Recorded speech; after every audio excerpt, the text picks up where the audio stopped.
magiliw, perlas ng silanganan, alam ng puso, sa titik mo'y buhay.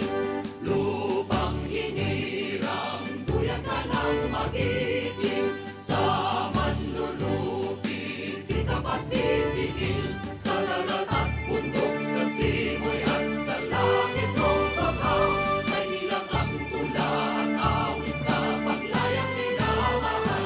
Ang kislap ng watawat mo'y tagumpay na nagdidikdik, ang bituin at araw niya kailan pang may limang didilim.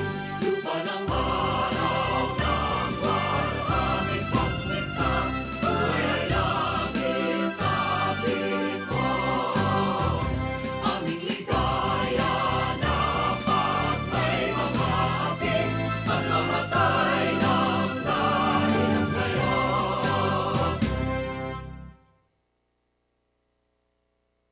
Please remain standing for a minute of silent prayer and meditation.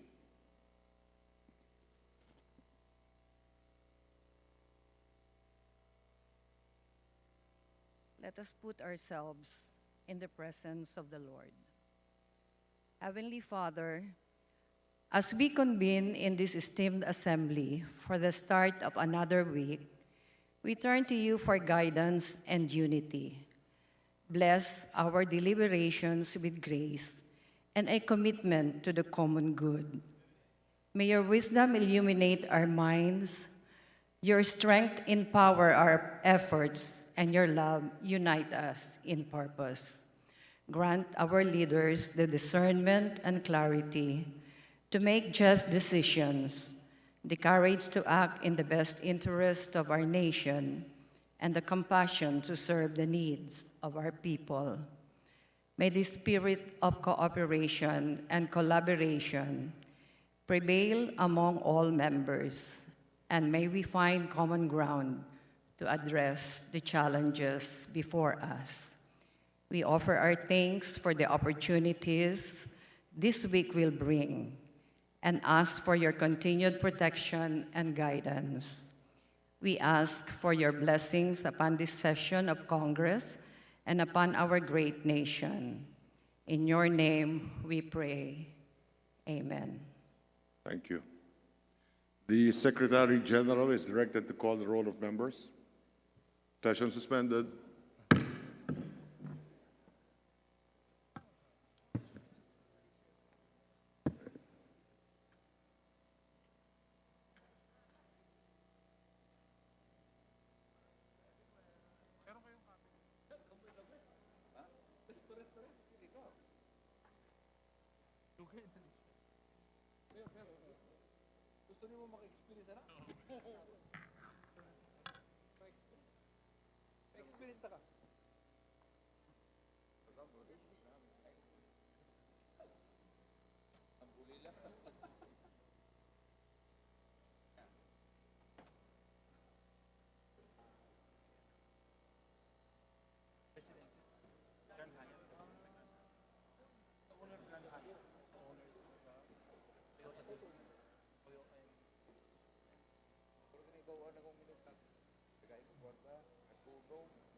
Para maganda yung picture nila, dalawa tayo na.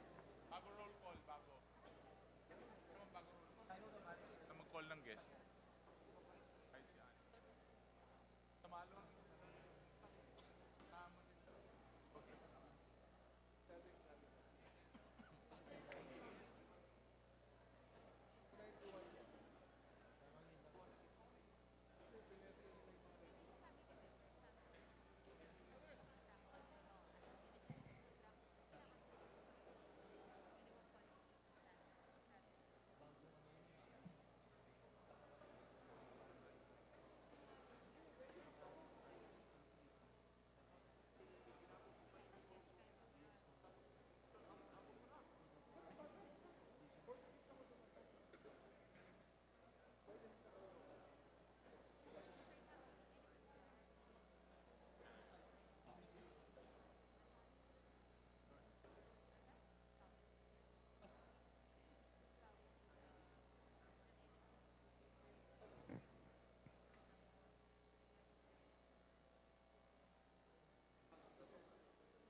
Ha? Wala?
Session is resumed. The Secretary General is directed to call the roll of members. Roll call of members. Honorable Representatives. Abalos. Abante. Abunda. Acharon. Asidre. Ako. Adjong. Advincula. Agaraw. Alba. Albano. Almario. Almonte. Alonte. Alvarez Jose. Alvarez Mercedes. Alvarez Pantaleon. Amante. Amatong. Ang. Angara. Aquino. Aquino Magsaysay. Arbison. Arenas. Arrogancia. Asistio. Ataide. Aumentado. Balindong. Barba. Barbers. Baronda. Barzaga. Baskug. Bautista. Bautista Lim. Benitez. Bernos. Billones. Biron. Bolilla. Bondok. Bongalon. Bordado. Bosita. Briones. Brosas. Buhain. Bulutwigtang. Bustos. Cabredo. Cagas. Kahayun Uy. Calderon. Calixto. Campos. Kawagdan. Cardema. Cari. Castro France. Castro Jane. Celeste. Chan. Chato. Chua. Chungalaw. Ko Angelica Natasha. Ko Elizaldi. Ko Pilar. Ko Juanco Jaime. Ko Juanco Mark. Colada. Collantes. Corvera. Cruz Ambrosio. Cruz Ricardo. Cuba. Cuaresma. Dago. Dalipe.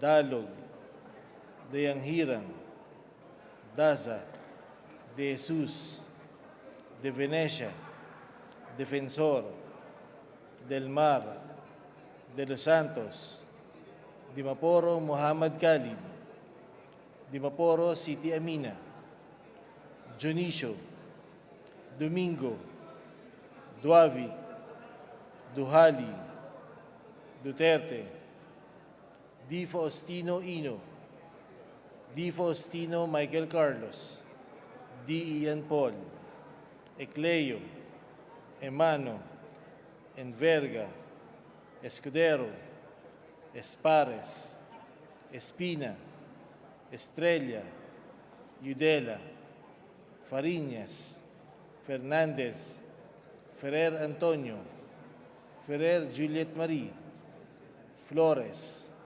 Fortes, Frasco, Fresnedi, Fuentebella, Galeos, Garcia Albert, Garcia Dante, Garcia Jose Arturo, Garcia Maria Angela, Garcia Pablo Jan, Garcia Vincent, Garjola, Garin, Gasataya, Gato, Go Ed Christopher, Go Mark, Goles, Gomez, Gonzaga, Gonzales Aurelio, Gonzales Neptali, Gonzales Sandro, Goriseta, Giku, Gintu, Gullias, Gutierrez, Hagidorn, Haresco, Hataman, Hernandez, Herrera, Horibata, Javier, Ko Olga, Ko Ricardo,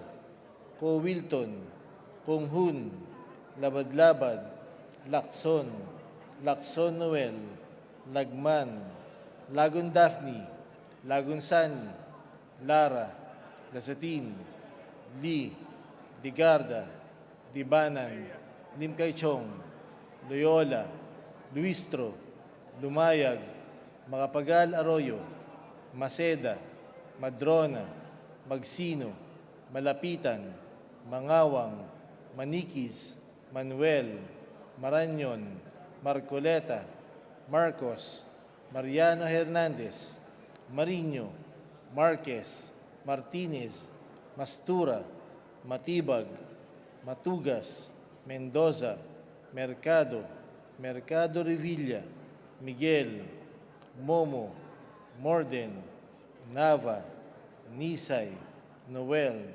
Nograles Juan Fidel Felipe, Nograles Margarita, Nolasco, Waminal, Olaso, Olivares, Ongchuan, Ordanes, Ortega, Juan Dizon, Padiernos, Paduano, Paglas, Palma, Panaligan, Pancho, Panotes, Pascual, Peña, Pimentel, Plaza, Pleito, Primicias Agabas, Pumaren, Puno, Kimbo, Rama, Recto, Regencia, Remulla, Revilla Brian, Revilla Ramon Jolo, Reyes, Rillo, Rivera, Robes, Rodriguez Eulogio, Rodriguez Rufus, Roman, Romero, Romualdez Ferdinand Martin, Romualdez Sieda Marie, Romualdo, Romulo, Roque, Sakdalan, Sagarbaria, Sakaluran, Salceda, Sali, Salimbangon, Salo, Salvame, Santos, Saulog, Silverio, Singson Richel, Singson Ronald, Singson Mihan, Solon, Suwan, Swansing Horacio, Swansing Micaela Angela, Suarez, Talyado, Tamayo, Tambunting, Tan Joseph, Tan Keith Micah, Tan Reynolds Michael, Tan Samir, Tan Stephen James, Tan Tambut, Tan Chay, Tan Watko, Tariela, Chodoro, Teves, Chanco, Cheng, Tolentino, Tulfo Erwin, Tulfo Jocelyn, Tulfo Ralph Wendel, Tupas, Tutor, T, Umali, Unabia, Ungab, Valeriano, Valmayor, Vargas, Vargas Alfonso, Velasco, Veloso Tuazon, Vergara, Versosa, Villa, Villafuerte Luis Raymond, Villafuerte Miguel Luis, Villanueva, Villar, Villaraza Suarez, Villarica, Violago, Yamsuan, Yap Crisantel, Yap Christopherson, Yap Edvic, Yap Eric, U. Divina Grace, U. Jason Victoria, Yulo, Zamora Amparo Maria, Zamora Maria Carmen, Zamora Isabel Maria, Subiri.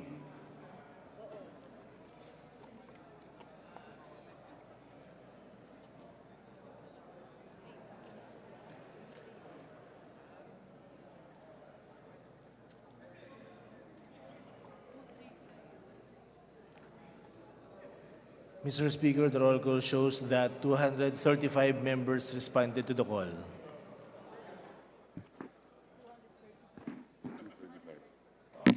With 235 members responding to the call, the chair declares the presence of a quorum. Majority Leader, Mr. Speaker, I move that we defer the approval of the journal. is there any objection? Chair hears none. Motion's approved. Majority Leader.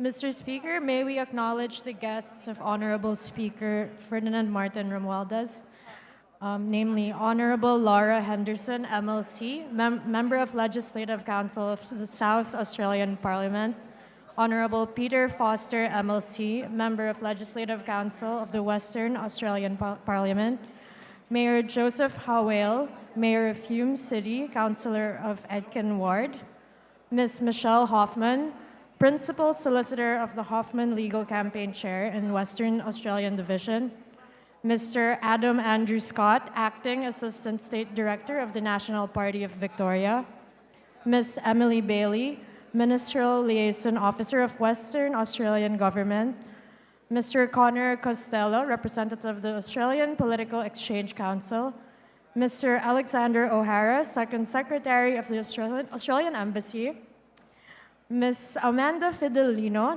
Research Officer of the Australian Embassy, Ms. Maria Luisa Castañeda, Program Officer of the Philippine Center of Young Leaders in Governance, and Mr. Norman Cualteros, Program Officer of the Philippine Center of Young Leaders in Governance.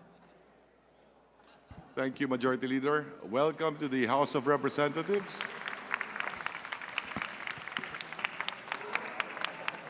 Session is suspended for a minute so that members of the House could greet our guests.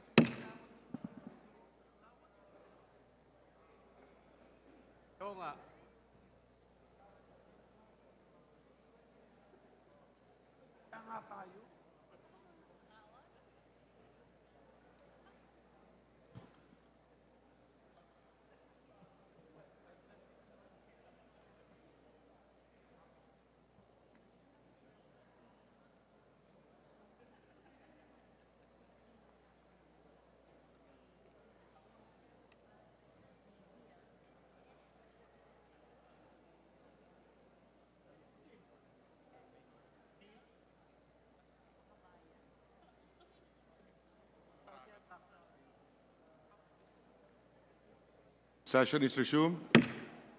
Majority Leader.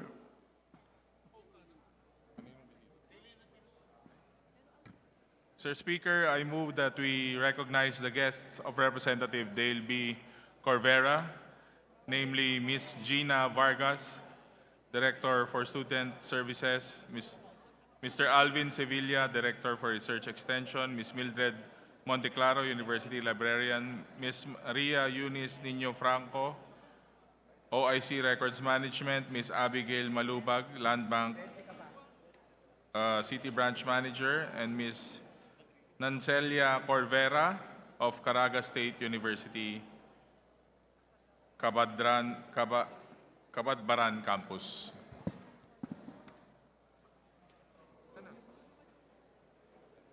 Welcome to the House of Representatives.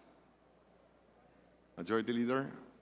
Mr. Speaker, I would like also to acknowledge the guest of Honorable Sanjo Minal, Mr. Mikel Hirang of the Headway Foundation.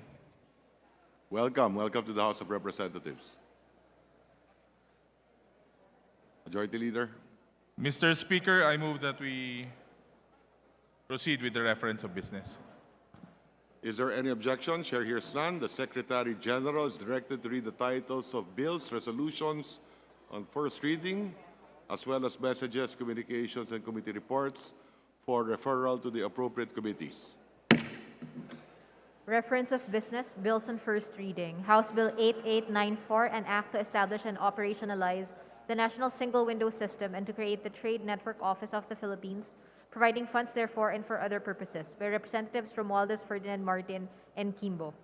To the Committee on Trade and Industry. House Bill 8895, establishing the Liloy District Hospital in Liloy, Zamboanga del Norte, by Representative Amatong. To the Committee on Health. House Bill 8896, integrating the Pintuyan National Vocational High School in Pintuyan, Southern Leyte, into the Southern Leyte State University System, to be known as the SLSU Pintuyan Campus, by Representative Mercado. To the Committee on Higher and Technical Education. House Bill 8897, granting the First Catanduanes Electric Cooperative Incorporated a franchise to construct, install, establish, operate, own, manage, and maintain distribution systems for the conveyance of electric power to the end users in certain municipalities in the province of Catanduanes, by Representative Rodriguez Dilogio, De Jesus, and Dagook. To the Committee on Legislative Franchises. House Bill 8898, establishing the budget ng bayan para sa murang petrolyo, by Representatives Tulfo Erwin, Yap Edvic, Tulfo Jocelyn, and Yap Eric. To the Committee on Energy. House Bill 8899, strengthening the food stamp program of the DSWD, by Representative Garcia Dante. To the Committee on Social Services. House Bill 8900, creating a local urban planning and development office in every city and municipality, by Representative Gintu. To the Committee on Local Government. House Bill numbers 8901 and 8902, establishing multi-species marine hatcheries in the municipalities of Pilar and Maayon in Capiz, by Representative Gintu. To the Committee on Aquaculture and Fisheries Resources. House Bill 8903, establishing the President Rojas TESDA Training and Assessment Center in President Rojas Capiz, by Representative Gintu. To the Committee on Higher and Technical Education. House Bill 8904, establishing the Tacas National High School in Tacas, Pontevedra, Capiz, by Representative Gintu. To the Committee on Basic Education and Culture. House Bill 8905, granting Philippine citizenship to Grace Tanto, by Representative Rodriguez Rufus. To the Committee on Justice. House Bill 8906, declaring certain sites and structures of the National Bilibid Prison in the city of Muntinlupa as national landmarks, providing for their preservation, by Representative Fresnedi. To the Committee on Basic Education and Culture. House Bill 8907, amending Articles 14, 96, 124, 211, and 225 of the Family Code of the Philippines, by Representative Fresnedi. To the Committee on Women and Gender Equality. House Bill 8908, strengthening and rationalizing the regulatory capacity of the Bureau of Quarantine, renaming it to Philippine Quarantine Authority, by Representative Romero. To the Committee on Health. House Bill 8909, establishing the San Juan de Mata National High School in San Juan de Mata, Tarlac City, Province of Tarlac, by Representative Yap Christian Tel. To the Committee on Basic Education and Culture. House Bill 8911, mandating the formulation, financing, implementation, monitoring, and evaluation of a comprehensive and multi-year Tatak Pinoy Proudly Filipino strategy, establishing a Tatak Pinoy Council, by Representative Robes. To the Committee on Trade and Industry. House Bill 8912, adopting Digital and Electronic Technology and Government Auditing Code of the Philippines as amended by the 1987 Administrative Code of the Philippines, by Representative Robes. To the Committee on Appropriations. House Bill 8913, creating 3 additional branches of the RTC, namely 1 special court for drug cases and 2 regular courts to be stationed in the city of San Jose del Monte, Bulacan, in the 3rd Judicial Region, by Representative Robes. To the Committee on Justice. House Bill 8914, exempting from income taxation the honoraria, allowances, and other financial benefits of teachers rendering service during an election period, by Representative Tambunting. To the Committee on Ways and Means. House Bill 8915, penalizing certain acts in the imposition of excessive placement fees against OFWs, by Representative Tambunting. To the Committee on Overseas Workers Affairs. House Bill 8916, providing for protection of the remittances of OFWs by Representative Tambunting. to the Committee on Overseas Workers Affairs, House Bill 8917, amending the Government Procurement Reform Act by Representatives Suwan, Onabia, and Emano. to the Committee on Revision of Laws, House Bill 8918, mandating the formulation, financing, implementation, monitoring, and evaluation of a comprehensive and multi-year Tatak Pinoy, Proudly Filipino strategy, establishing a Tatak Pinoy Council by Representatives Suwan, Onabia, and Emano. to the Committee on Trade and Industry, House Bill 8919, appropriating funds for the operation of the University of Science and Technology of Southern Philippines Jasaan Campus by Representative Emano. to the Committee on Higher and Technical Education, House Bill 8920, changing the name of Barangay 29 in Ormoc, Leyte to Barangay North by Representative Gomez. to the Committee on Local Government, House Bill 8921, institutionalizing the grant of a teaching allowance for public school teachers by Representative Lacson. to the Committee on Basic Education and Culture, House Bill 8922, amending Section 7 of the Universal Access to Quality Tertiary Education Act by Representative Daza. to the Committee on Higher and Technical Education, House Bill 8923, exempting all travelers departing from all international airports and seaports in the Philippines to any destination in the Brunei Darussalam, Indonesia, Malaysia, Philippines, East ASEAN Growth Area from the payment of travel tax by Representatives Olaso and Sakaluran. to the Committee on Tourism and the Special Committee on East Asian Growth Area, Resolutions. House Resolution 1192, urging the DILG to issue a memorandum guideline directing LGUs to implement strictly the provisions of RA 9994 pertaining to appointments of heads of office of Senior Citizens Affairs by Representative Aquino Magsaysay.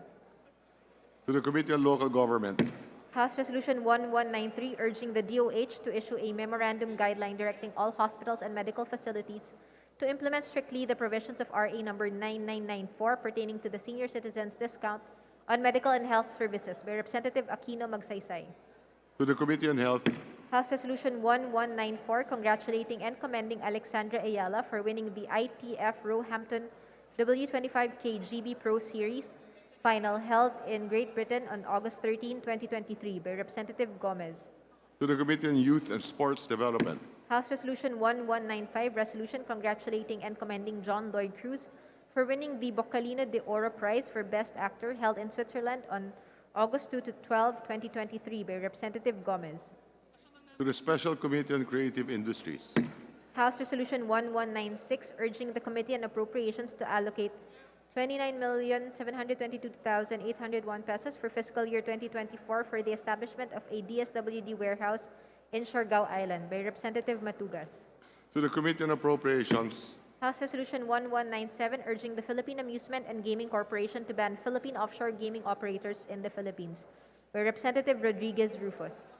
to the Committee on Games and Amusements, House Resolution 1198, commending the Bugasong Multipurpose Cooperative for its outstanding contributions to cooperative development and in community and nation building by Representative Espares. to the Committee on Cooperative Development, House Resolution 1199, expressing the strong opposition of the House of Representatives to liberalization of importation of sugar in consideration of its negative impact on the domestic sugar industry by Representatives Benitez, Paduano, Gasataya, Valmayor, Marañon, Ferrer, Juliet Marie, Yulo, Alvarez Mercedes, Goriseta, Limcay Chong, and Sagarbarria. to the Committee on Agriculture and Food, House Resolution 1200, expressing the profound condolences of the House to the family of former Manila Vice Mayor Danilo Danny Bautista Lacuna by Representative Tambunting. to the Committee on Rules, House Resolution 1201, urging the Philippine government to take appropriate action in securing the Philippine sovereign rights and jurisdiction over its exclusive economic zone in the West Philippine Sea by Representative Hagedorn. to the Special Committee on West Philippine Sea, Communications, letter dated June 27, 2023 of the Tarlac State University President submitting to the House of Representatives a copy of their annual report 2022. to the Committee on Higher and Technical Education, Various letters submitted by the local government chief executives and officials regarding their fund utilization and status of program project implementation of the Local Government Support Fund. to the Committee on Appropriations, Letter dated July 17, 2023 of the Veterans Memorial Medical Center Acting Director submitting to the House a copy of their report of the actual income collection and utilization as of June 30, 2023. To the Committee on Appropriations. Letters dated July 18, 2023 of the COA chairperson furnishing the House with copies of their consolidated and individual annual audit reports for the year ending December 31, 2022 on certain government agencies and state universities and colleges. To the Committee on Public Accounts. Letter dated July 20, 2023 of the DOST Advanced Science and Technology Institute Director submitting to the House copies of certain reports as of June 2023. To the Committee on Appropriations. Letter dated July 21, 2023 of the Director 4 of the Finance, Planning and Management Office, Philippine Competition Commission submitting to the House a copy of their agency action plan and status of implementation as of July 11, 2023 on audit observations and recommendations of the Commission on Audit for the calendar year 2022. To the Committee on Public Accounts. Letter dated July 21, 2023 of the Presidential Advisor on Legislative Affairs and Head of PLLO submitting to the House of Representatives certain financial accountability reports. To the Committee on Appropriations. Committee reports. Committee Report 718 submitted by the Committee on Muslim Affairs on House Bill 8925. Committee Report 719 submitted by the Committee on Public Works and Highways on House Resolution 1208. Committee Report numbers 720 and 721 submitted by the Committee on Ways and Means on House Bill numbers 8937 and 8938 respectively. Committee Report 722 submitted by the Committee on Aquaculture and Fisheries Resources and the Committee on Appropriations on House Bill 8939. The aforementioned committee reports are referred to the Committee on Rules. Majority Leader. Mr. Speaker, I move that we, with the leave of the House, I move that we open the privilege hour. Is there any objection? Chair hears none. Motion's approved. Mr. Speaker, I now move that the gentleman from Party List Kabayan, Representative Ron Salo, be recognized to avail of the privilege hour. Representative Salo of the Party List Kabayan is recognized. Thank you very much, Mr. Speaker. But before I proceed, Mr. Speaker, my speech, allow me to share a very sad news, Mr. Speaker. That of the passing of this afternoon of DMW Secretary Toots Hople, a true champion on the rights and welfare of our migrant workers. I offer this speech as a tribute to her work in and the legacy of championing the cause of our migrant workers. Mr. Speaker, esteemed colleagues, distinguished guests, ladies and gentlemen, a warm greeting to all of you this afternoon. Isang pagpupugay po sa lahat ng ating mga kababayan, sa loob man o labas ng Pilipinas. Today, I rise before this august chamber, driven by a profound sense of duty and empathy, to shed light on a matter of utmost importance, the crafting of a Magna Carta for our Filipino migrant workers. This proposed legislation seeks to empower our migrant workers, safeguard their rights, and elevate their contributions to the forefront of our nation's consciousness. Mr. Speaker, the protection and promotion of the rights and welfare of our Filipino migrant workers is one of the main advocacies of Kabayan Party List, which I represent in this august chamber. The name Kabayan was specifically adopted by my party list as a tribute to our Filipino migrant workers in recognition of their distinct role and contribution to our society, noting that Kabayan is a term of endearment to our fellow Filipinos whenever and wherever we are abroad. And now, as the chairperson of the House of Representatives Committee on Overseas Workers Affairs, I have had the distinct privilege of delving deeply into the intricacies of the lives and the profound challenges that our migrant workers face on foreign shores. This role has afforded me not only a keen understanding, but also a profound empathy for their aspirations, struggles, and the daily realities they confront. From this unique perspective, for which I greatly thank our Speaker, Ferdinand Martin G. Romualdez, for this opportunity to chair the Committee on Overseas Workers Affairs, I stand before you not merely as an advocate, representative, or a chairperson, but as a messenger bearing your hopes, dreams, and pressing needs. Mr. Speaker, Filipino migrant workers, often separated from their families and communities, represent the skills and commitment of our country in the global arena Your sacrifices transcend borders, enriching nations and making an impact in the lives of peoples and communities. Unfortunately, your stories of personal sacrifice to achieve a better life for your families are sometimes marked by suffering. We are very well aware of what these are. Filipino migrant workers having fallen victim to illegal recruitment, enslaved by cruel employers, bilk of your savings by scammers, languishing in debtors' prisons or in death row, rescued and in temporary shelters of Philippine Post awaiting repatriation, or having returned home mentally traumatized or worse, in coffins. Some of you might say, there are mechanisms already in place that govern our overseas employment processes and to precisely address these misfortunes. Aren't these sufficient or responsive enough? And I say, they will never be enough. For as long as these unfortunate circumstances fester, we need to do more. We need to work more. Mr. Speaker, a major work that this representation humbly offers to its esteemed colleagues for support is the enactment of a Magna Carta of Filipino migrant workers. There are three important facets to this proposed legislation that bear emphasis. First, this proposed measure shall provide a fundamental encompassing framework that focuses on the state's promotion, protection, and fulfillment of the rights of Filipino migrant workers. By codifying their rights, we lay down clear state duties and obligations along the same rights, fully aware of a marginalized sector in need of the state's intervention and compassionate shepherding. We shall do so also as a tribute to Filipino migrant workers everywhere in the world, even as we shall construct a haven of protection where the rights of our migrant workers are constantly upheld and their well-being uncompromisingly shielded. Second, this Magna Carta shall educate migrant workers of the rights that they can readily claim, thereby empowering them with information and awareness. And being empowered as claim holders of their rights, our migrant workers shall better see themselves in higher dignity and with the utmost regard they so rightfully deserve. We shall take pride in this proposed Magna Carta as a law that ticks all the boxes on human rights principles. On the other hand, while the proposed law seeks to inform Filipino migrant workers of their shields of rights, it shall also provide a sword of responsibilities toward your families, fellow men, and our beloved nation. This is a vital transformation, a shift from passive recipients of the government's protection into active representatives of the positive impact every Filipino can make worldwide.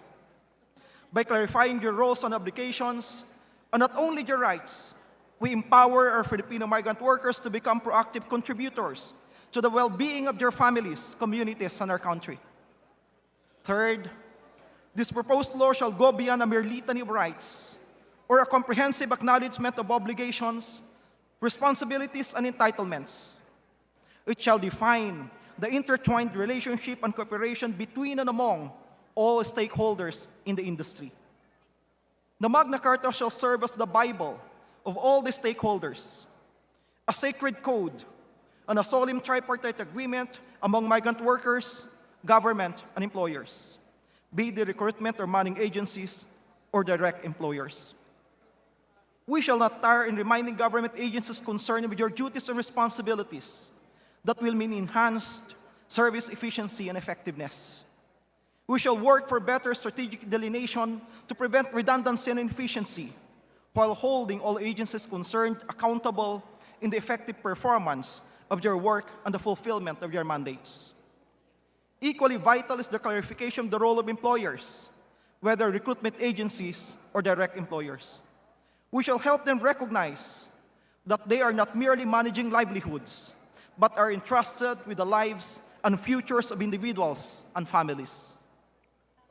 Indeed, these roles are essentially ensuring harmony in protecting the life and lifeblood of our migrant workers. To borrow an analogy from the seafaring industry, just as a ship's voyage depends on the coordinated effort of its crew, the success of overseas employment hinges on mutual understanding and cooperation. This Magna Carta shall act as the compass that will chart this complicated web of interactions, ensuring that all stakeholders are aware of your role and your accountabilities. Let the fabric of our nation be enriched by the triumphs of our migrant workers. But these triumphs will only be assured if it's thread in the complex industry of overseas employment, the Filipino migrant workers, the government and employers informs the crafting of a cohesive and effective policy. Let us be stewards of this shared endeavor, cultivating understanding, empathy, and cooperation to ensure the flourishing of each thread and the prosperity of the entire industry. The success of this tripartite relationship ensures the success of the Magna Carta, and in turn, the prosperity of all Filipino migrant workers, their families, and the country. Finally, that there shall be more to this proposed piece of legislation.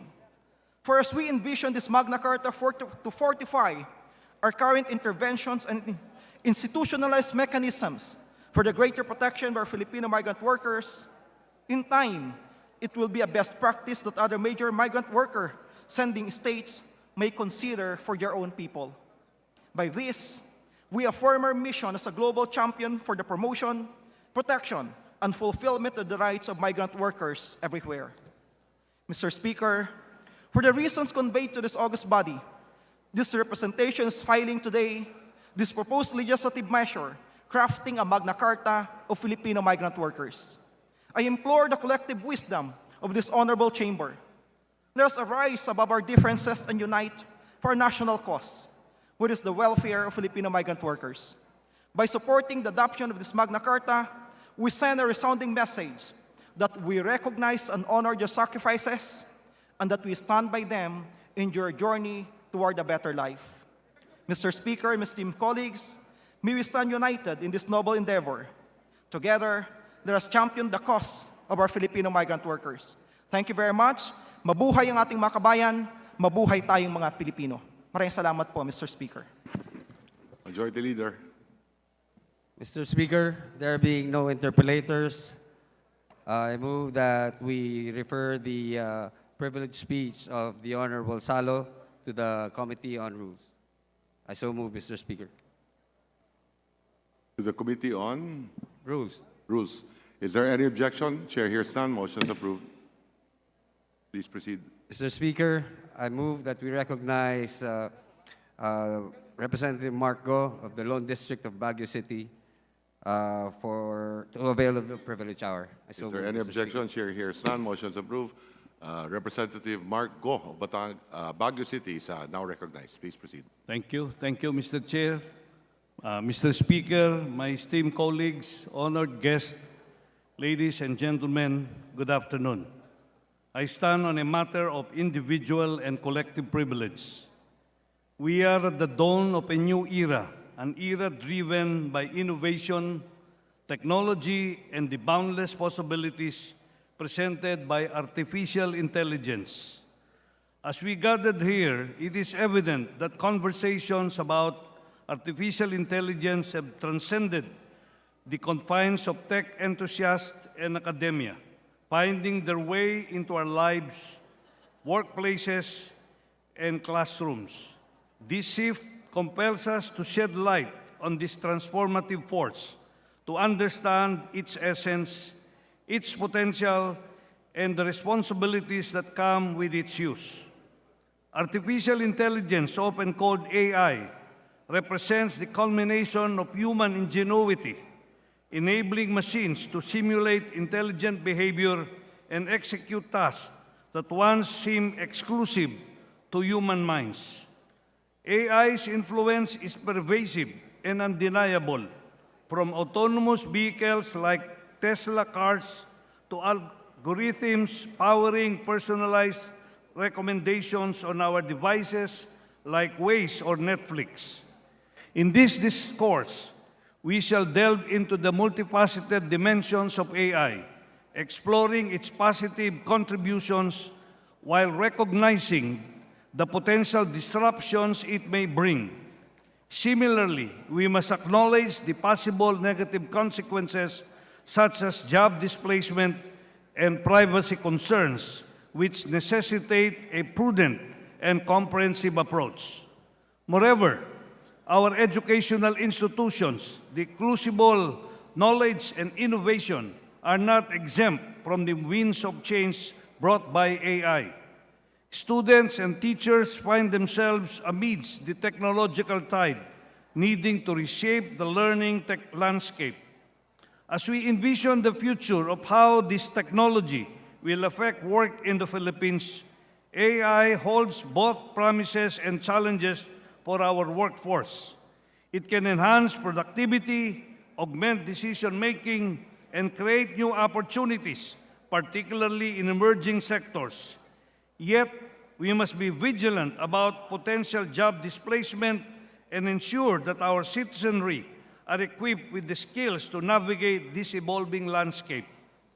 While the urgency to regulate AI is recognized, we must proceed with circumspection. Jumping prematurely into regulation without a deep understanding of its nuances could stifle innovation and hinder progress. Our policies must strike a balance, nurturing innovation while safeguarding against misuse. Allow me to explore some of these facets that extensively. Unraveling AI's impact on education, the workforce, and society, so that together we may seek to harness the true potential of artificial intelligence for the betterment of our country. First, it is paramount that we establish a clear understanding of what we mean when we refer to artificial intelligence, no longer confined to the domains of computer science and academia. Artificial intelligence is becoming part of our everyday lives. It deserves to be properly understood in order for us to make the best possible decisions for ourselves and our future. Indeed, many of us have encountered AI without necessarily realizing it. The digital companions that guide us through traffic via apps like Waze, the convenience of ride-hailing services like Grab, and the personalized content recommendation on platforms such as YouTube all owe their capabilities to artificial intelligence. The systems operating silently in the background exemplify the application of AI in our contemporary world. Thus, proposing sweeping regulation on AI as a whole would be imprudent and counterproductive.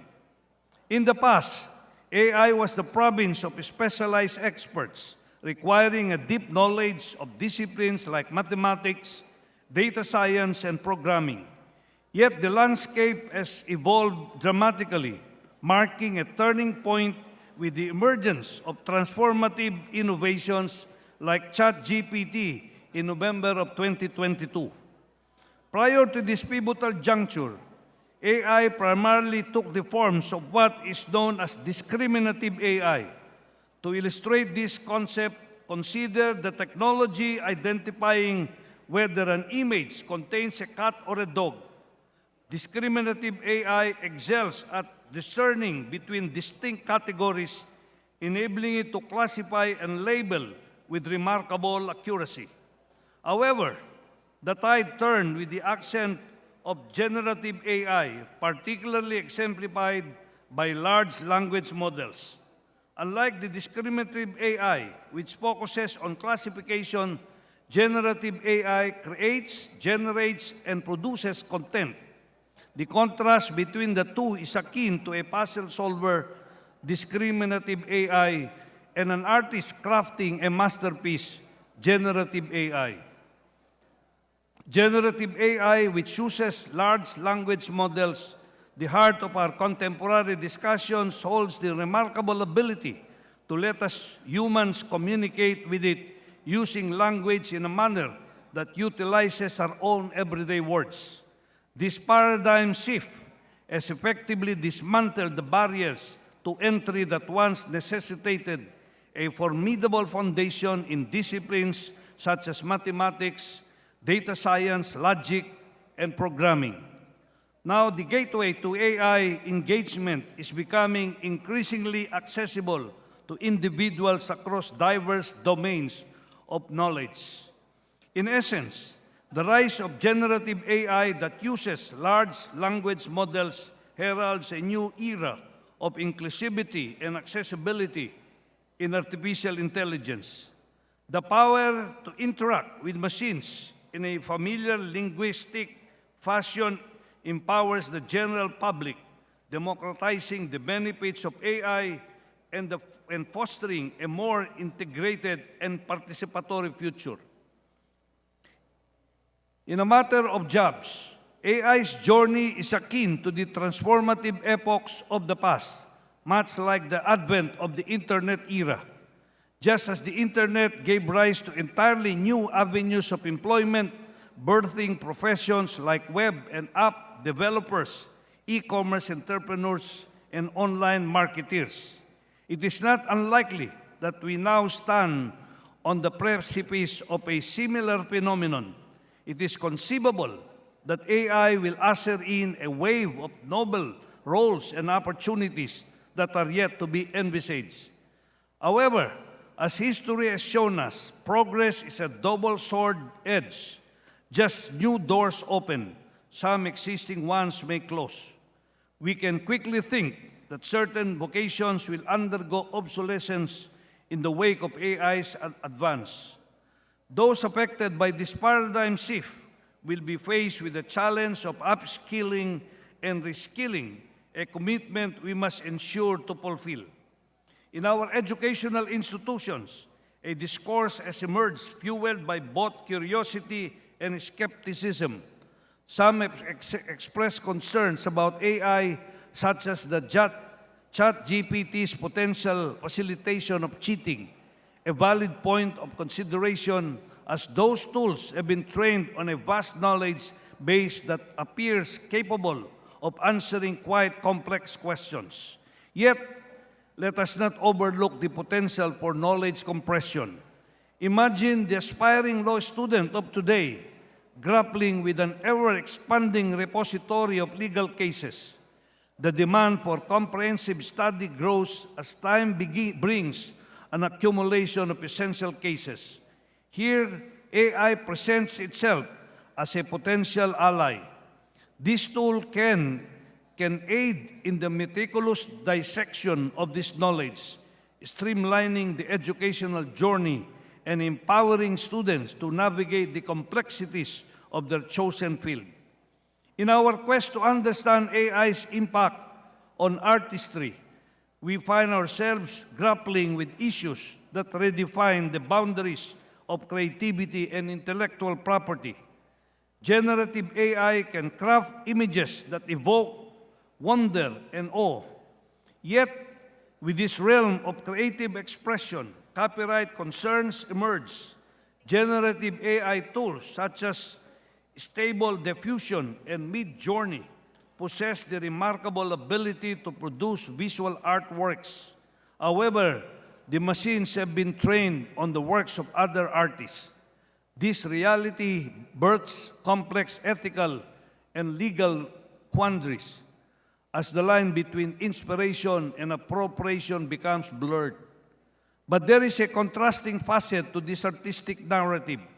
Those who have been previously deprived of the opportunity to cultivate their artistic prowess, be it due to circumstance or lack of resources, now find themselves poised to explore their creative exploration.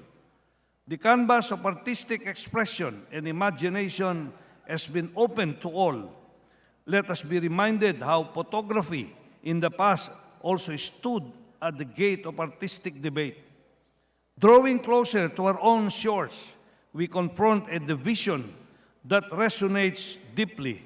The potential to increase the digital divide is at stake. AI's prowess in augmenting productivity and bestowing convenience upon those who wield it is undeniable. However, the fulcrum upon which AI pivots, internet connectivity, casts shadows of disparity. In the enclaves of our nation, where connectivity is a scarce resource, the potential benefits of AI remain obscure, leaving our fellow citizens at a disadvantage. This digital asymmetry is a stark reminder of the infrastructural gaps we must address as we navigate the age of AI. Yet, in the pursuit of progress, there is a sphere where AI's power is harnessed for malevolent ends, that is disinformation. In the wrong hands, AI can scalp deceptive narratives, forging convincing facades of truth, voices, images, even videos. Duplicitous facsimiles blur the lines between authenticity and deceit. The challenge of discerning fact from fabrication amplifies, underscoring the need to ethical boundaries and vigilant oversight. These possibilities and challenges stand before us, emblematic of the complexities that arise from AI's march. As we contemplate these disruptions, it is our duty as custodians of the future to weigh these considerations with the utmost care, treading the path of AI's progress with ethical stewardship. Education must be the solution. Education must be at the forefront of artificial intelligence. I invite, therefore, everyone to turn our attention to education and its relationship with the evolving landscape of artificial intelligence. A clear imperative emerges to empower, enlighten, and prepare our people for the future shaped by AI. An inspiring example of that comes from Finland, which embarked on a visionary journey even before generative AI became a centric topic. Finland committed to training 1% of its population in the basics of AI. This commitment was fulfilled with an online course called Elements of AI, created by the University of Helsinki and consulting firm Reactor. This democratizing initiative was open to all, extending the opportunity to grasp all AI fundamentals to anyone willing to upscale themselves. This aspiration is grounded in a strong belief AI should not remain exclusive to elite programmers. It should be accessible to all, regardless of background. The objective is not just knowledge, but to allow everyone to explore AI's potential, viewing it as a tool for everyday life. At the heart of this noble initiative lies a profound truth. AI should empower, not intimidate. It should strengthen, not threaten. This is a call to make AI's potential accessible, removing jargon and complexity and presenting it as a tool for everyone. Today, with all the developments and newfound possibilities in the sector, we must ask ourselves, should we not strive to educate 1% of Filipinos in the language of artificial intelligence? Our nation holds vast untapped potential with minds capable of shaping the future. This is a question we cannot ignore. A study conducted by Microsoft has shed light on a pivotal paradigm shift in the realm of work. AI aptitude is becoming an essential attribute for every employee, just as the internet and personal computers are integral parts of our work lives. That study suggests that AI will also operate as our AI co-pilots. Leaders participating in the study emphasized the importance of employees mastering the art of leveraging AI, crafting effective prompts, evaluating creative output, and ensuring bias-free outcomes. As AI redefines the work landscape, a new pattern emerges: human-AI collaboration with the ability to iterably engage with AI becoming a critical skill for all employees. Interestingly, AI tools are poised to be allies in this dynamic. Instead of evoking fears of job displacement, the study's insights reveal a fascinating revelation. Employees are more inclined to embrace AI to alleviate their workload than to fret about job loss. While 49% express concerns about AI replacing jobs, 70% express a readiness to delegate tasks to AI, aiming to lighten their burdens. Furthermore, the study underscores that business leaders exhibit a preference twice as much for increasing employee productivity over reducing headcount when contemplating the value of AI in the workplace. The notion of reducing headcount emerged with the lowest significance, hinting at a viewpoint that sees it as a last resort to achieve organizational goals. Drawing for another study conducted by scholars from Stanford Digital Economy Lab and MIT, we unearthed a distinctive insight. This study explored the impact of generative AI's assistance in a call center setting. Notably, it revealed that the most substantial performance improvements were experienced by less skilled or novice workers rather than those who were highly skilled or seasoned. A compelling narrative emerged, one where generative AI technology serves as a bridge, enabling the less skilled to elevate their proficiency rather than further accentuating skill gaps. This representation proposes the establishment of a 1% AI educational program modeled after Finland's pioneering initiative. Our goal is to educate 1 million Filipino citizens in the realm of artificial intelligence. Drawing inspiration from the Development Academy of the Philippines Project Sparta, dedicated to data and analytics, we propose the creation of a similar endeavor tailored to AI education. This program will empower individuals across diverse backgrounds to grasp the essentials of AI, bringing the gap and nurturing a workforce equipped to harness its potential. In the light of the Gobi Court's Tale of Talent in Tech 2022 report, which illuminates the pivotal role of talent availability in driving venture funding, we acknowledge the Philippines' current position at the tail end of the spectrum.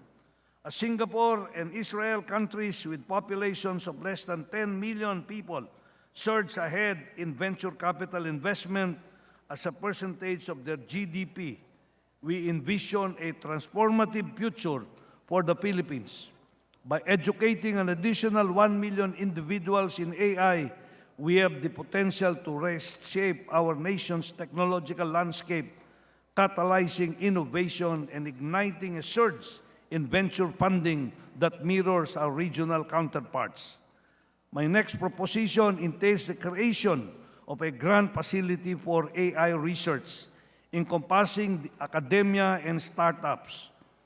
This grant facility will catalyze innovation and nurturing a dynamic environment where AI research thrives. Additionally, this facility will extend support to private higher education institutions, state universities and colleges, and local colleges and universities, enabling them to undertake impactful AI projects and cultivate the capacity to provide comprehensive AI education. Through these grants, we can aspire to foster a rich pool of knowledge, enabling our institutions to drive cutting-edge advancements and cultivate a robust AI ecosystem. Pursuing these proposals, we take decisive action and steps towards a future where AI is harnessed responsibly. Education is democratized and innovation is nurtured. By embarking on this transformative journey, we lay the foundation for a Philippines that stands at the forefront of AI progress, poised to seize the opportunities ahead, ensuring that every Filipino in this country is stable or is able to harness AI towards the betterment of his or her life. Again, thank you very much at magandang hapon po sa inyo lahat. Thank you, Majority Leader. Mr. Speaker, I'd like to recognize our colleague from the Kabataan Party List, Honorable Raul Manuel, for a brief manifestation. Honorable Manuel of the Kabataan Party List is recognized. Thank you, Mr. Speaker. I appreciate that the speech of our CHTE chairperson and Representative Mark Go has stirred discussion on artificial intelligence here in our plenary session. Yung speech po niya hopefully ay nag-spark sa atin ng interest para talaga aralin yung magiging implications ng artificial intelligence. Hindi pwedeng mag-lag behind tayo sa paano natin haharapin ang maraming doors na binubukas nitong artificial intelligence. Nung nabanggit po yung tungkol sa job displacement, ako din po na-realize ko, actually, Mr. Speaker, hindi naman sana magiging problema yung job displacement dahil sa pagdating ng artificial intelligence kung yung magiging approach po natin is that we use the products of artificial intelligence hindi para mag-lay off ng mga workers, pero actually pagaanin yung load ng ating mga workers. Pwedeng yung dating ginagawa nila ay hindi na mag-take ng mas maraming oras, ibig sabihin mas pwede silang bigyan ng more leaves, pwede silang mas makapagpahinga, makapag-redistribute ng kanilang mga gawain kaysa may ilan sa kanila na i-lay off. Also, na-raise po yung questions on privacy at very valid question po yon. Magandang na-point out din ng ating CHTE chairperson.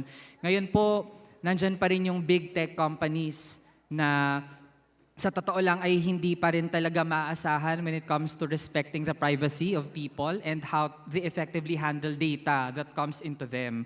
Kaya very valid yung concern na nabanggit. Kaya ang bottom line, Mr. Speaker, who will own the products of artificial intelligence and who gets to decide what AI can do and what AI should do. And also on education, lalo na po bilang isang kabataan din, dahil usually concerned din kapag yung mga kabataan ay gumagamit ng AI sa kanilang mga assignments at sa kanilang mga dapat isubmit sa paaralan. Ang ating paniniwala naman, Mr. Speaker, actually it's not on the part of the students na parang mali pa na natutunan nila paano gamitin yung innovations ng AI. Ito actually ay pressure sa ating educational system, paano mas mag-deviate na mula sa traditional requirements, mula sa traditional assessment and grading schemes. Ibig sabihin, pinapwersa yung ating sistema sa edukasyon na mag-keep up din dahil yung mga kabataan natin ay nakakapag-keep up na in the first place. So, yeah, with that, I end my manifestation, Mr. Chair, and thank you sa ating kagalang-galang na colleague. Thank you very much. Napakaganda po ng inyong binanggit at it really is very important that we start talking about artificial intelligence so that we can really address possible negative impact that it might arise as a result of this. But let me assure you, as I have indicated here, that our main intention really is to use AI so that we can upskill our people and at the same time be able to improve productivity, innovation, more jobs for our people. And these are basically the objectives of this presentation of AI today. And truly, being the chair of the Committee on Higher and Technical Education and being representative of the Kabataan Party List, we can partner in ensuring that this happens in our country, Mr. Speaker, our interpellator. Majority Leader. Mr. Speaker, there being no other interpellators or manifestations, I move that we refer the speech of Representative Go to the Committee on Rules and the interpellations as well. Is there any objection? Chair hears none. Motion's approved. Mr. Speaker, I move that we recognize the gentle lady from ACT Teachers Party List for her to avail of the Honorable Franz Castro to avail of her privilege speech, sponsorship speech. The Privilege Honorable hour, I Castro mean. is recognized. Please proceed. Maraming salamat, Ginoong Speaker, at sa ating Majority Leader. Pagsaludo sa lahing Pilipino. ang mahalagang papel ng kasaysayan sa edukasyon. Mga minamahal kong mga kababayan, kapwa mambabatas, Ginoong Speaker, magandang hapon po. Sa ating paglalakbay tungo sa kinabukasan, hindi natin dapat kalimutan ang ating nakaraan. Ang kaalaman sa kasaysayan ng ating bansa ay hindi lamang isang asignatura, kundi isang pundasyon na nagbibigay sa atin ng kamalayan sa ating pagkakakilanlan bilang mga Pilipino. Ang kasaysayan ng Pilipinas ay puno ng kadakilaan at pakikibaka. Ito ay nagtuturo sa atin ng mga aral mula sa ating mga bayani at mga pangyayari na nagbago sa takbo ng ating bansa. Kaya't hindi lamang dapat na ito ay ituro sa ating silid-aralan, kundi dapat ito'y maging bahagi ng ating pang-araw-araw na buhay. Ngunit sa kasalukuyang nangyayari sa ating ang isang pagwawalang bahala o erasure sa pag-aaral ng unang wika at ang pagkaunti ng paggamit nito bilang medium ng pagturo, ang pagpapalaganap ng ibang mga wika at pagkakaroon ng multilingual na edukasyon ay dapat nating suportahan, ngunit hindi natin dapat kalimutan ang halaga ng ating sariling wika sa pagpapaunlad ng ating kultura at pagsasalamin sa ating pagka-Pilipino. Kaugnay nito, Ginoong Speaker, malulunasan kaya natin ang mga naglalakihang problema tulad ng disinformasyon at pagka-distort ng kasaysayan, pagbabawas ng budget na nakaapekto sa mahalagang programa ng kagawaran ng edukasyon, pambansang museo, komisyon ng wikang Filipino, at pambansang komisyon ng kasaysayan ng Pilipinas. Sa ngayon, tila tayo'y nababalot sa mga hamon na humahadlang sa ating adhikain na palawigin ang pag-unawa sa ating kasaysayan. Ang disinformasyon at pag-distort sa ating kasaysayan ay nagdudulot ng kawalan ng pag-asa at kawalan ng tiwala sa ating mga institusyon. Ito ay hindi lamang nagiging hadlang sa ating pag-unlad bilang isang bansa, kundi nagiging panganib sa ating demokrasya. Hindi rin natin dapat isantabi ang epekto ng pagbabawas ng budget sa ating mga institusyon tulad ng Kagawaran ng Edukasyon, Pambansang Museo, Komisyon ng Wikang Pilipino at Pambansang Komisyon ng Kasaysayan ng Pilipinas. Ang mga ito ay mga institusyon na naglilingkod upang pangalagaan, palawakin at ipamahagi ang ating kultura at kasaysayan. Kung tayo'y hindi maglalaan ng sapat na suporta at budget para sa mga ito, tayo'y nagkakasala sa ating sarili at sa mga susunod na salinlahi. Sa buwan ng Agosto, tayo'y nagdiriwang ng mga mahalagang pangyayari sa ating kasaysayan, tulad ng Agosto 30, Araw ng mga Bayani. Sa araw na ito, ginugunita natin ang mga bayaning Pilipino na lumaban at nag-alay ng kanilang buhay sa ating kalayaan at karapatan ng ating bansa. Ito ay pagkakataon upang kilalanin at bigyang pugay ang mga dakilang Filipino na nagtanggol sa ating bansa mula sa pananakop at iba't ibang anyo ng kahirapan. August 21, Ninoy Aquino Day.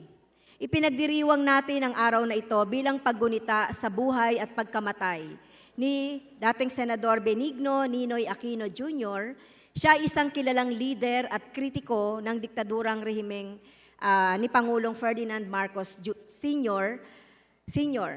Ang kanyang sakripisyo at pagkamatay ay nagbigay ng inspirasyon sa sambayanang Pilipino na ipaglaban ang demokrasya at mapabagsak ang mapang-api at korap na pamahalaan. August 19, Araw ng Wika. Sa araw na ito, pinagdiriwang natin ang kahalagahan ng ating sariling wika at kultura. Binibigyang pugay natin ang mga Pilipinong manunulat, mga makata at iba pang mga individual na nag-aambag sa pagpapalaganap at pagpapatibay ng ating wikang pambansa. La Liga Filipina Founding Day, August 24. Ipinagdiriwang natin ang araw na ito bilang paggunita sa pagkakatatag sa La Liga Filipina at ni Gat Andres Bonifacio noong 1892. Layunin ng samahang ito na organisahin ang mga Pilipino upang magkaisa at labanan ang pananakop ng mga dayuhan at mga pang-aabuso ng mga kolonyal na pamahalaan. Kadayawan Festival, Agosto. Ito ay isang makulay at masayang pagdiriwang ng mga tribo sa Davao City. Ang Kadayawan Festival ay nagpapakita ng kasaganaan ng mga ani, kultura at tradisyon ng mga katutubong tribo sa rehiyon. Ito ay isang pagpapakita ng pagpapahalaga sa ating mga lumad at ang kanilang mahalagang kontribusyon sa ating lipunan. Sa pamamagitan ng paggunita sa mga pangyayaring ito, patuloy nating pinahahalagahan ang ating kasaysayan, kultura at mga tagumpay ng mga Pilipino. Ito rin ay nagbibigay ng pagkakataon upang maalala natin ang mga aral at inspirasyon na nakuha natin mula sa mga nakaraang kaganapan ng ating bansa.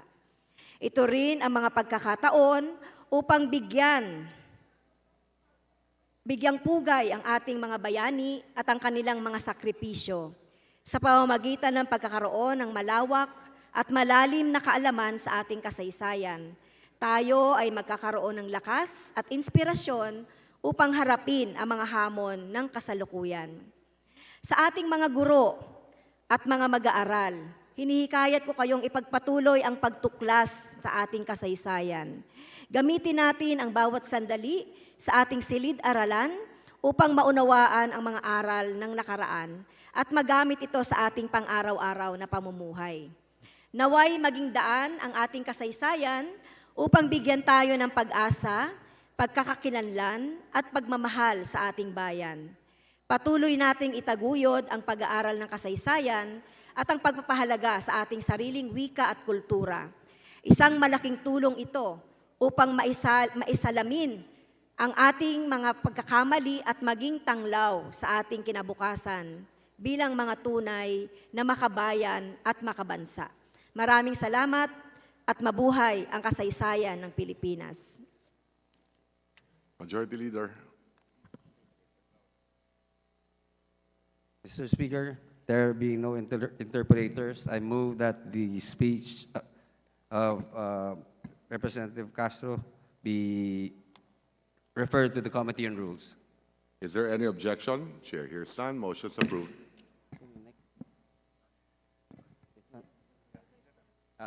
Okay. Mr. Speaker,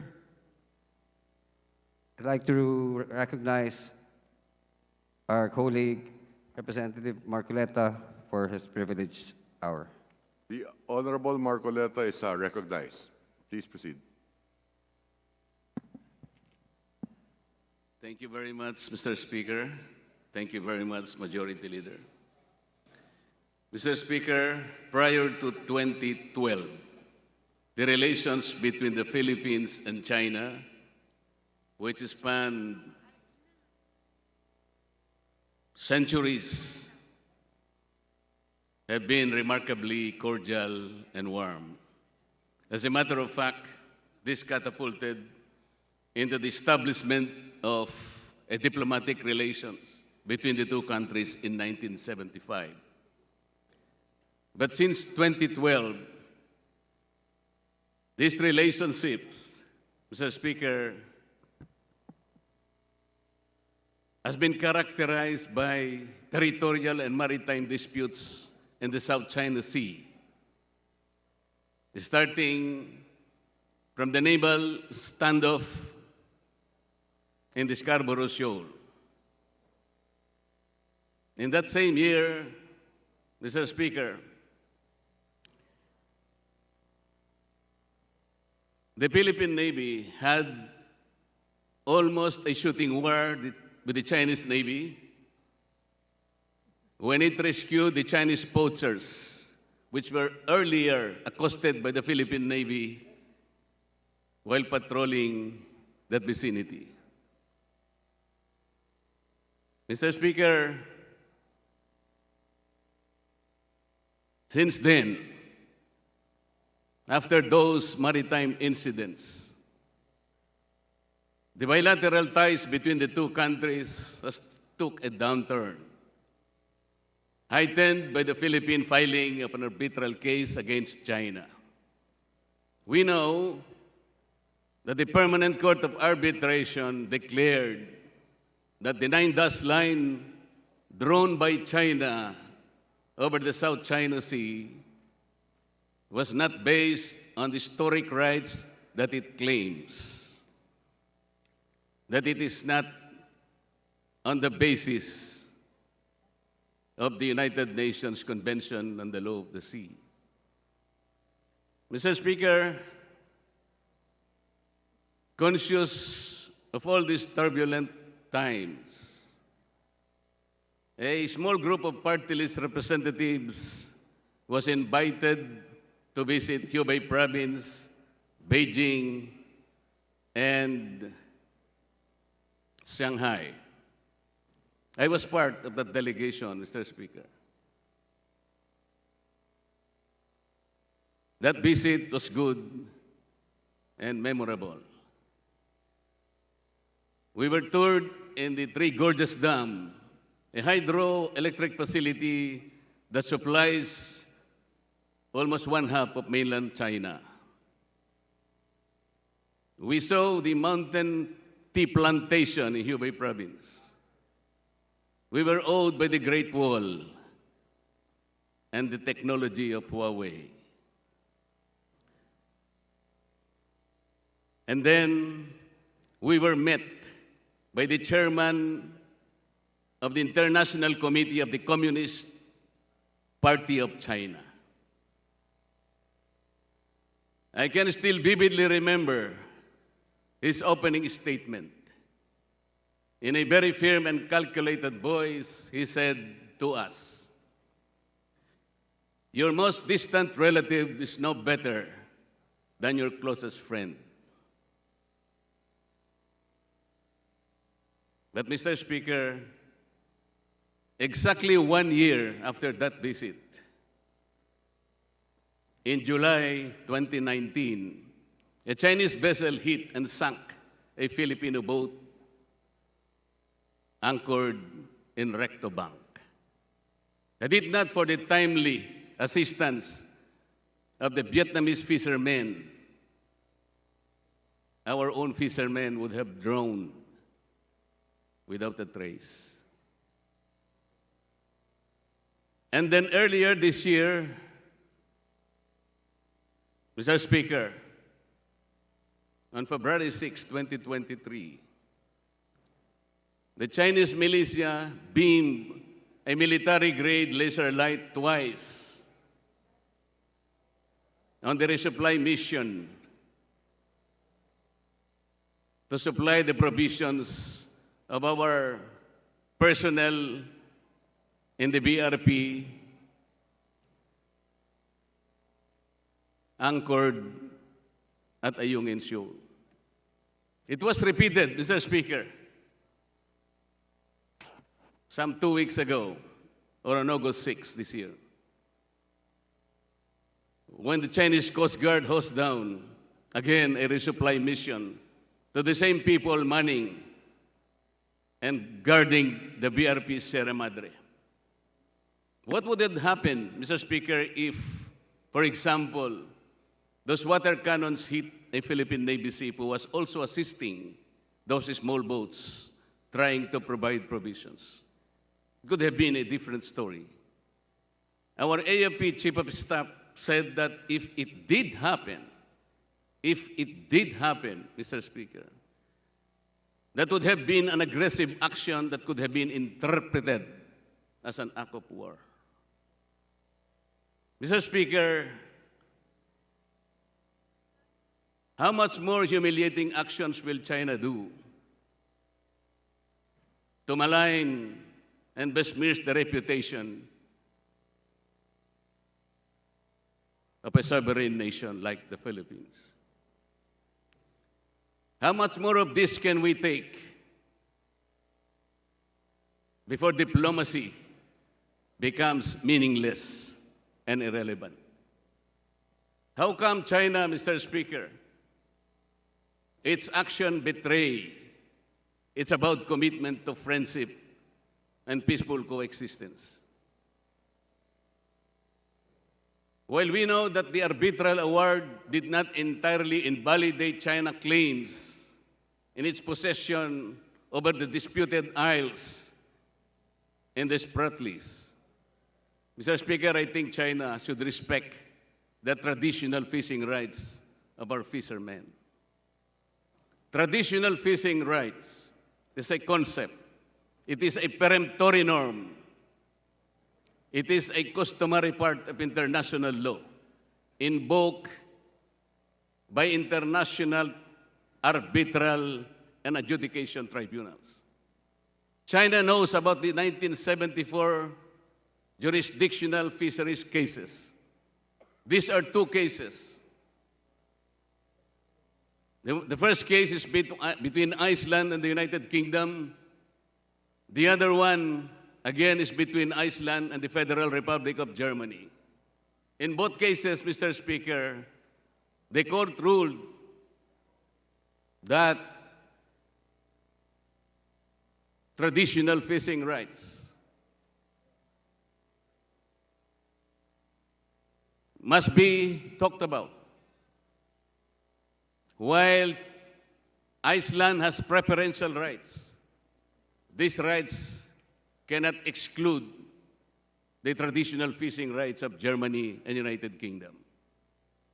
China knows about the 1988 arbitral decision between Eritrea and Yemen, where the court ruled in that case, Mr. Speaker, that sovereignty is not inimical, but entails perpetuation of traditional fishing rights in the region. And of course, the arbitral award of 2016. In the arbitral award, it said that the Scarborough Shoal is a traditional fishing ground. The Permanent Court of Arbitration in The Hague ruled that China and the Philippines traditional fish and traditional dispatch vessels in that area. That should have been the case, Mr. Speaker. Article 123 of the UNCLOS should have been the basis of our peaceful coexistence. Article 123 of the UNCLOS, Mr. Speaker, describes the South China Sea as a semi-enclosed body of water. What is the significance of that? In a semi-enclosed body of water, Mr. Speaker, all the coastal states must cooperate, must coordinate in the utilization, exploitation, exploration, development, and conservation of the living and non-living resources. Mr. Speaker, when the chairman of the International Committee met with us, and he lectured us on the better nearby friend than a distant relative, I had the occasion to reply to him. I said, Mr. Chairman, that proverb that you said, that our distant relative is no better than your closest friend, my country and our people also subscribe to that proverb. But more than that, Mr. Chair, I said to him, there is another adage that is probably more relevant and applicable between our country and yours. That is, strong fences make good neighbors. I told him that that night before he met with us, I saw a giant billboard standing nearby the Tiananmen Square. And that particular billboard, Mr. Speaker, was flashing and blinking many words like friendship, fellowship, cooperation, camaraderie, prosperity, respect, humanity, amity. I told him, Mr. Chair, if we can use these words as good materials in building a lasting and strong fence between our countries, in order for us to secure a lasting relationship into the future. Mr. Speaker, I hope that the Chinese Coast Guard is listening. I hope further that they should replicate the giant billboard standing in the Tiananmen Square, that they should construct the same billboard in the South China Sea to remind them that friendship is not all words, but more so in deeds. And I also hope that the ambassador of China is listening, so that he could also refresh the memory of his colleague back in Beijing, that he met with us on that fateful day in June 2018. Thank you, Mr. Speaker. Majority Leader. Mr. Speaker, there being no interpellators, I would like to move that we refer the speech of Congressman Marcoleta to the Committee on Rules for appropriate action. Is there any objection? Chair hears none. Motion is approved. I move that we close the period of the privilege hour. Is there any objection? Chair hears none. Motion is approved. Mr. Speaker, I would like to acknowledge the guests of Representative Sancho Ando Waminal of the 2nd District of Misamis Occidental and Representative Jason Almonte of the 1st District of Misamis Occidental, namely SDS Reynaldo Manuel Jr., ASDS Eugene Macahis Jr., PSDS Leia Senos, PSDS Cheryl Samonte, PSDS Jundith Catalon, School Heads Lou Samonte, Marydil Revelo, Mylene Labastilla, Alfe Castro Legaspe, Gideon Pascubilio, Ernie Kagindangan, Edwin Valle Palma, Para Delorio Talip, Juanette Clarpondel Caparaz, Ron Ray Portacion, Loida Agarin Intong, Nelia Lanzaderas, Harry Roferos, Sara Ratilia, Ray Ricky Baluarte, Vivian Sabornido, Melchizedek Bolaño, Marivic Intondo, Samuel Silacan, Maria Alona Maghanoy, Rovic Lusdok, Joseph Boniao, and Edna Duhay Lungsod. Welcome to the House of Representatives.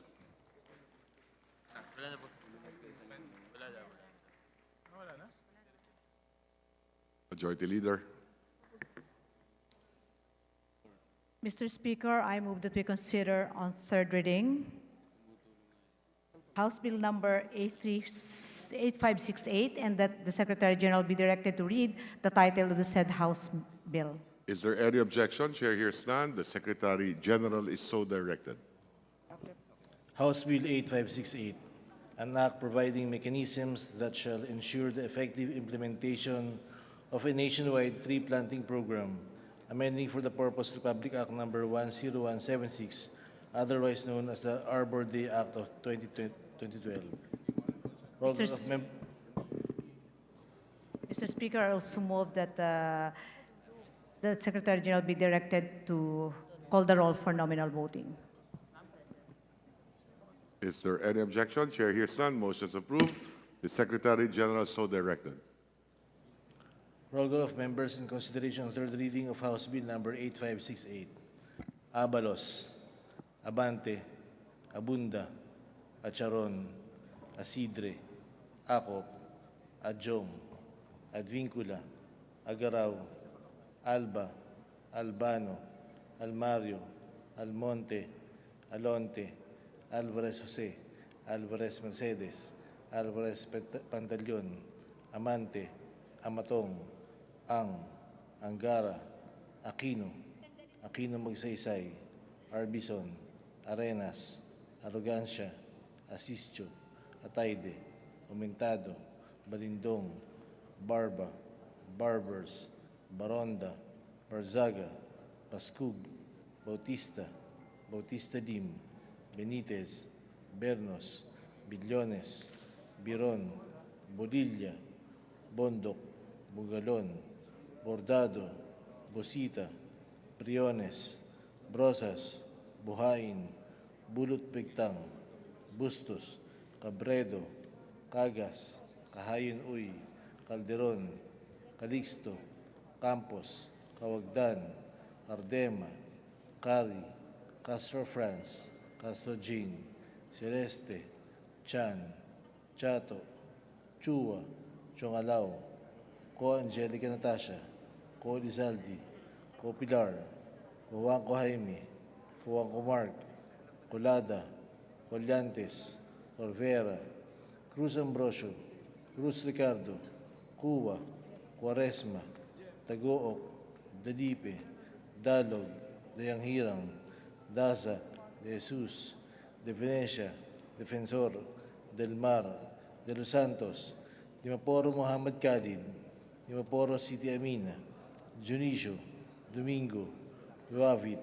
Duhali, Duterte, Difo Ostino Ino, Difo Ostino Michael Carlos, D. Ian Paul, Ecleo, Emano, Enverga, Escudero, Espares, Espina, Estrella, Yudela, Fariñas, Fernandez, Ferrer Antonio, Ferrer Juliet Marie, Flores, Fortes, Frasco, Fresnedi, Fuentebella, Galeos, Garcia Albert, Garcia Dante, Garcia Jose Orturo, Garcia Maria Angela, Garcia Pablo John, Garcia Vincent, Garjola, Garin, Gasataya, Gato, Go Ed Christopher, Go Mark, Goles, Gomez, Gonzaga, Gonzales Aurelio, Gonzales Neptali, Gonzales Sandro, Cruzeta, Giku, Gintu, Gullas,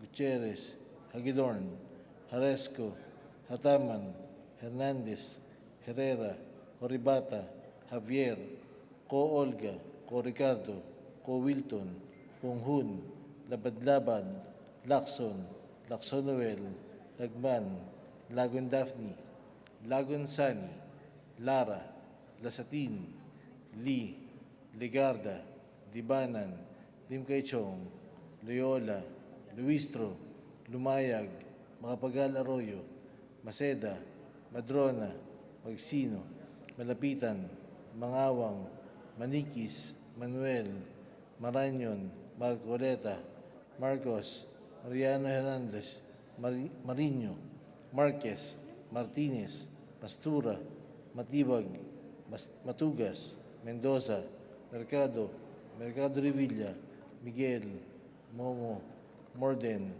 Nava, Nisay, Noel, Nograles Juan Fidel Felipe, Nograles Margarita, Nolasco, Ominal, Olaso, Olivares, Onchuan, Odanis, Ortega, Juan Dizon, Padiernos, Paduano, Paglas, Palma, Panaligan, Pancho, Panotes, Pascual, Peña, Pimentel, Plaza, Pleito, Primicia Sagabas, Pumaren, Puno, Kimbo, Rama, Recto, Regencia, Remulla, Revilla Brian, Revilla Ramon Jolo, Reyes, Rillo, Rivera, Robes, Rodriguez Eulogio, Rodriguez Rufus, Roman, Romero, Romualdez Ferdinand Martin, Romualdez Eda Marie, Romualdo, Romulo, Roque, Sakdalan, Sagarbaria,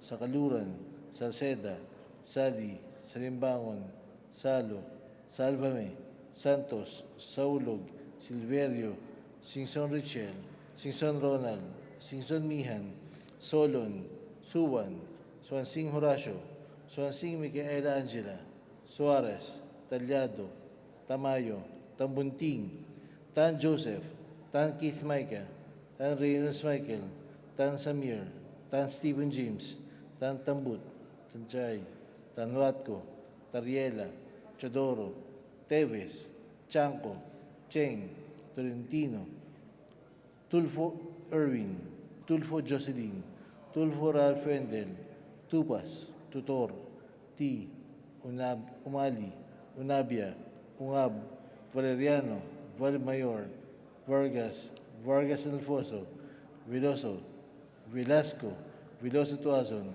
Vergara, Persosa, Villa, Villafuerte Luis Raymond, Villafuerte Miguel Luis, Villanueva, Villar, Villarasa Suarez, Villarica, Virago, Yamsuan, Yap Crisantel, Yap Christopherson, Yap Edvic, Yap Eric, Udivini Grace, UJCL Victoria, Yulo, Zamora Amparo Maria, Zamora Maria Carmen, Zamora Isabel Maria, Zubiri.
Second call for consideration, third reading of House Bill number 8568.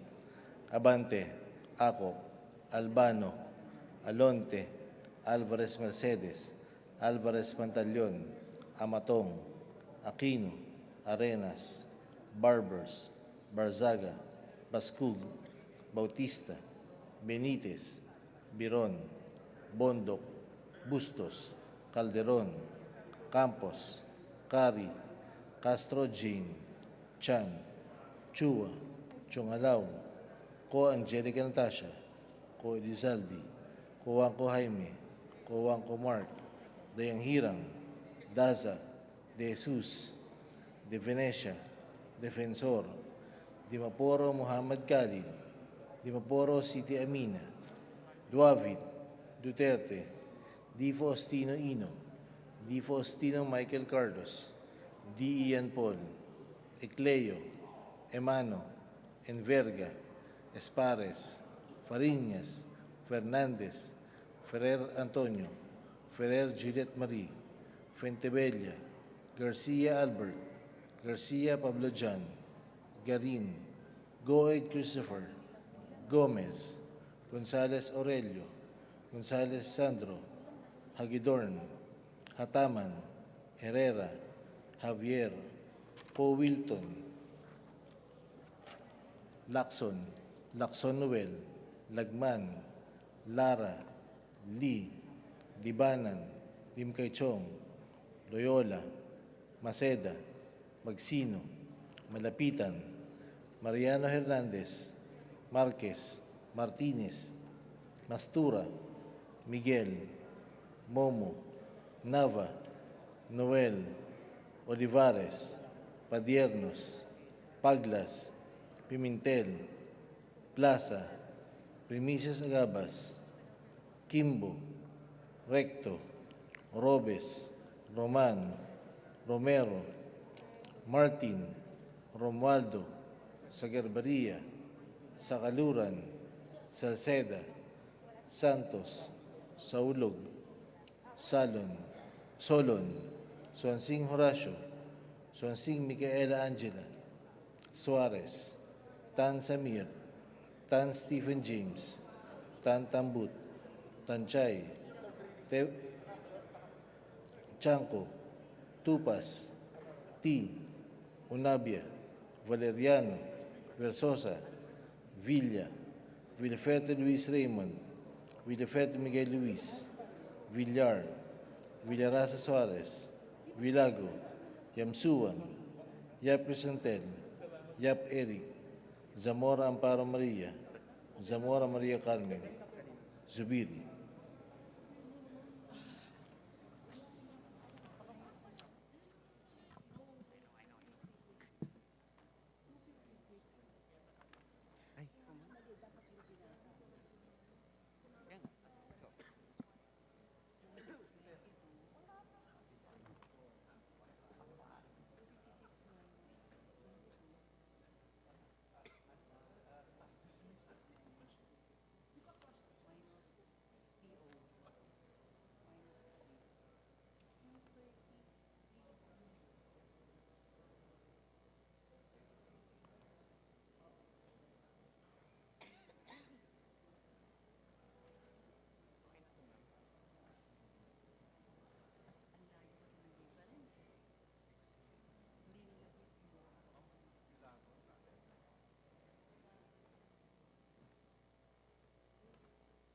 With 233 members voting in the affirmative, 3 in the negative, and 0 abstentions, House Bill number 8568 is hereby approved on third and final reading. Majority Leader.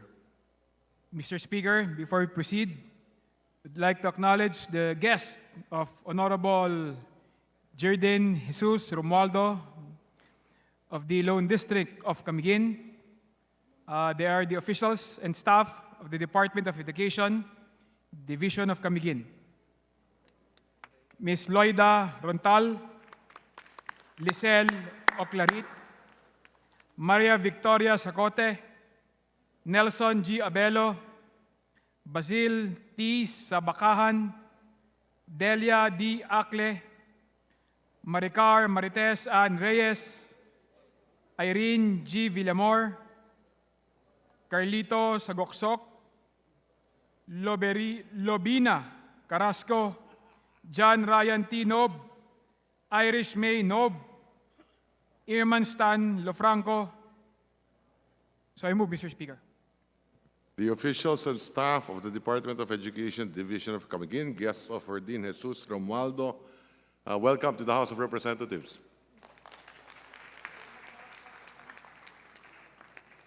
Majority Leader. Mr. Speaker, I move for the consideration on third reading of House Bill 8505, printed copies of which were distributed to the members pursuant to the rules of the House. For this purpose, may I request the Secretary General be directed to read the title of the bill and thereafter call the roll for nominal voting. I so move, Mr. Speaker. Is there any objection? Chair hears none. Motion is approved. The Secretary General is so directed. Please proceed. Yeah. House Bill 8505, an act strengthening the Bases Conversion and Development Authority, amending for the purpose Republic Act number 7227, otherwise known as the Bases Conversion and Development Act of 1992 as amended. Roll call of members in consideration on third reading of House Bill number 8505.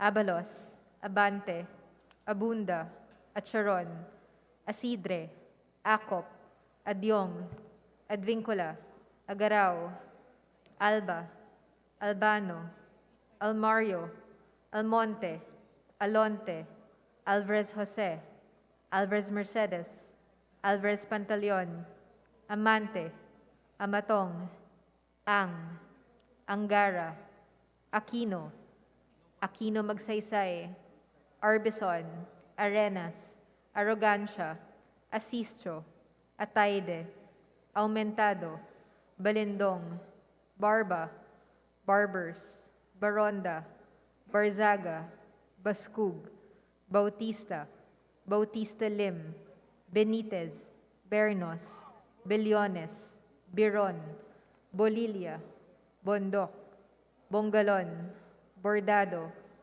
Bosita, Briones, Rosas, Buhain, Bulot Begtang, Bustos, Cabredo, Cagas, Kahayon Uy, Calderon, Calixto, Campos, Kawagdan, Cardema, Cary, Castro France, Castro Jane, Celeste, Chan, Chato, Chua, Chungalao, Co Angelica Natasha, Co Elizalde, Co Pilar, Co Juanco Jaime, Co Juanco Mark, Colada, Colliantes, Corvera, Cruz Ambrosio, Cruz Ricardo, Cua, Quaresma, Dagook, Delipe, Dalog, Dayanghirang, Daza, De Jesus, De Venecia, Defensor, Del Mar,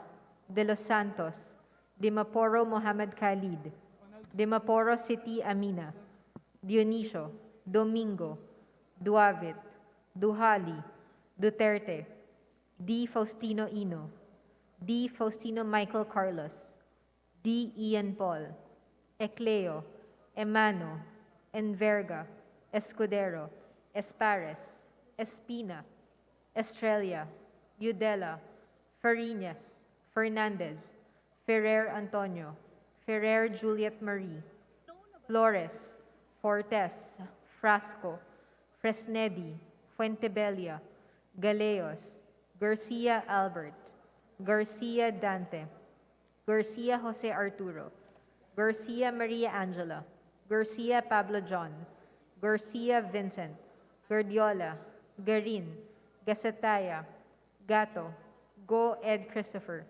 Go Mark, Goles, Gomez, Gonzaga, Gonzalez Aurelio, Gonzalez Neptali, Gonzalez Sandro, Goriseta, Guico, Gintu, Gulias, Gutierrez, Hagedorn, Haresco, Hataman, Hernandez, Herrera, Horibata, Javier, Co Olga, Co Ricardo, Co Wilton, Konghun, Labad-Labad, Lacson, Lacson Noel, Lagman, Lagon Daphne, Lagon Sunny, Lara, Lazatin, Lee, Legarda, Libanan, Lim Kai Chong, Loyola, Luistro, Lumayag, Macapagal Arroyo, Maceda, Madrona, Magsino, Malapitan, Mangawang, Maniquis, Manuel, Marañon,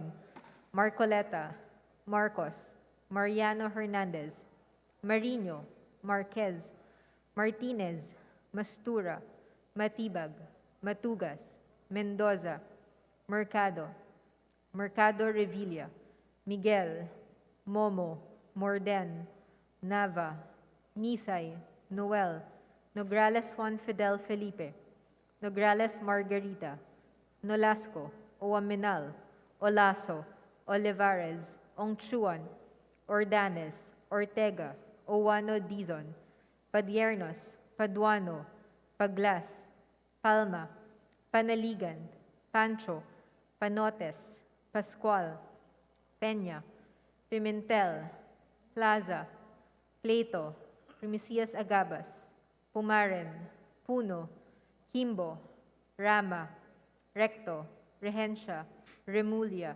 Revilla Brian, Revilla Ramon Jolo, Reyes, Rilio, Rivera, Robes, Rodriguez Eulogio, Rodriguez Rufus, Roman, Romero, Romualdez Ferdinand Martin, Romualdez Yeda Marie, Romualdo, Romulo, Roque, Sakdalan, Sagarbaria, Sakaluran, Salceda, Sali, Salimbangon, Salo, Salvame, Santos, Saulog, Silverio, Singson Richel, Singson Ronald, Singson Mihan, Solon, Suwan, Swansing Horacio, Swansing Micaela Angela, Suarez, Talyado, Tamayo, Tambunting, Tan Joseph, Tan Keith Micah, Tan Reynolds Michael, Tan Samir, Tan Stephen James, Tan Tambut, Tan Chay, Tanwatko, Tariela, Teodoro,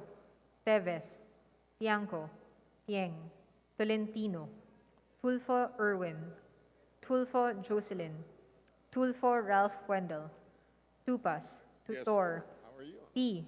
Umali, Unabia, Ungab, Valeriano, Valmayor, Vargas, Vargas Alfonso, Velasco, Veloso Tuazon, Vergara, Versosa, Villa, Villafuerte Luis Raymond, Villafuerte Miguel Luis, Villanueva, Villar, Villaraza Suarez, Villarica, Violago, Yamsuan, Yap Christian Tel, Yap Christopherson, Yap Edvic, Yap Eric, U Divina Grace, U Jazel Victoria, Yulo, Zamora Amparo Maria, Zamora Maria Carmen, Zamora Isabel Maria, Zubiri.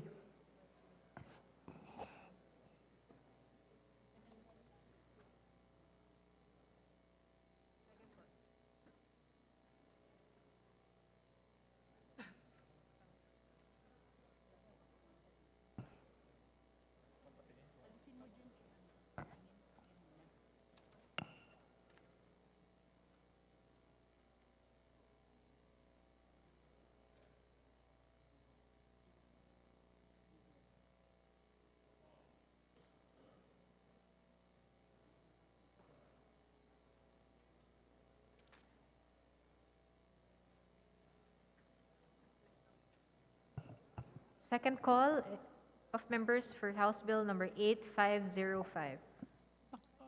Abante, Alonte, Alvarez Mercedes, Alvarez Pantaleon, Amatong, Barzaga, Bascug, Bautista, Benitez, Biron, Bondoc, Bustos, Calderon, Campos, Carey, Castro Jane, Chan, Chua, Co Angelica Natasha, Co Elizalde, Cojuangco Jaime, Dayang Hirang, De Jesus, De Venecia, Duavit, Duterte, D. Faustino Ino, D. Faustino Michael Carlos, D. Ian Paul, Ecleo, Emano, Espares, Farinas, Fernandez, Ferrer Antonio, Ferrer Juliet Marie, Fuentebella, Garcia Albert, Garcia Pablo John, Go Ed Christopher, Gomez, Gonzalez Sandro, Hagedorn, Hataman, Herrera, Javier, Ho Wilton,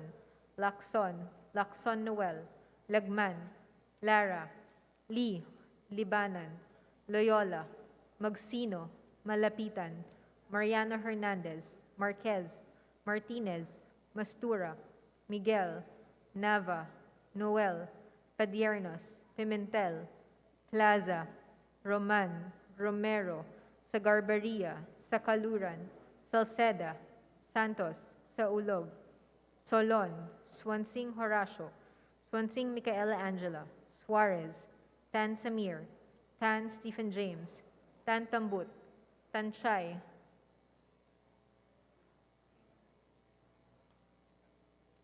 Yanko, Tupas, T, Onabia, Valeriano, Villa, Villafuerte Luis Raymond, Villafuerte Miguel Luis, Villar, Villaraza Suarez, Yamsuan, Yap Christian Tel, Yap Eric, Zamora Amparo Maria, Zamora Maria Carmen, Zubiri.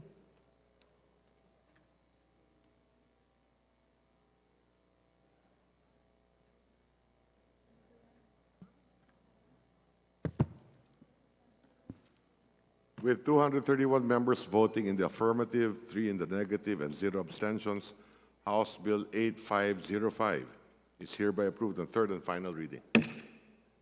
Majority Leader. Mr. Speaker, before we proceed, we'd like to acknowledge the guest of the Honorable Edwin L. Olivares of the 1st District of Parañaque and Honorable Rufus B. Rodriguez, Cagayan de Oro City 2nd District. They are the Honorable Governor Carl T. C. Gutierrez, President and CEO, Guam Visitor Bureau, Chairman, Governor of Guam's Economic Strategy Council, and Guam Permit SAR. D. Hernandez, Director of Destination and Development, Trixie Torres, Administrative Assistant, Destination Development, Nadine Leon Guerrero, Director of Global Marketing, Charlene Guerrero, Senior Marketing Manager, Akemi Aguon, Marketing Manager, Romeo Go, Country Manager, and Kendrick Go. I so move, Mr. Speaker. Welcome to the House of Representatives.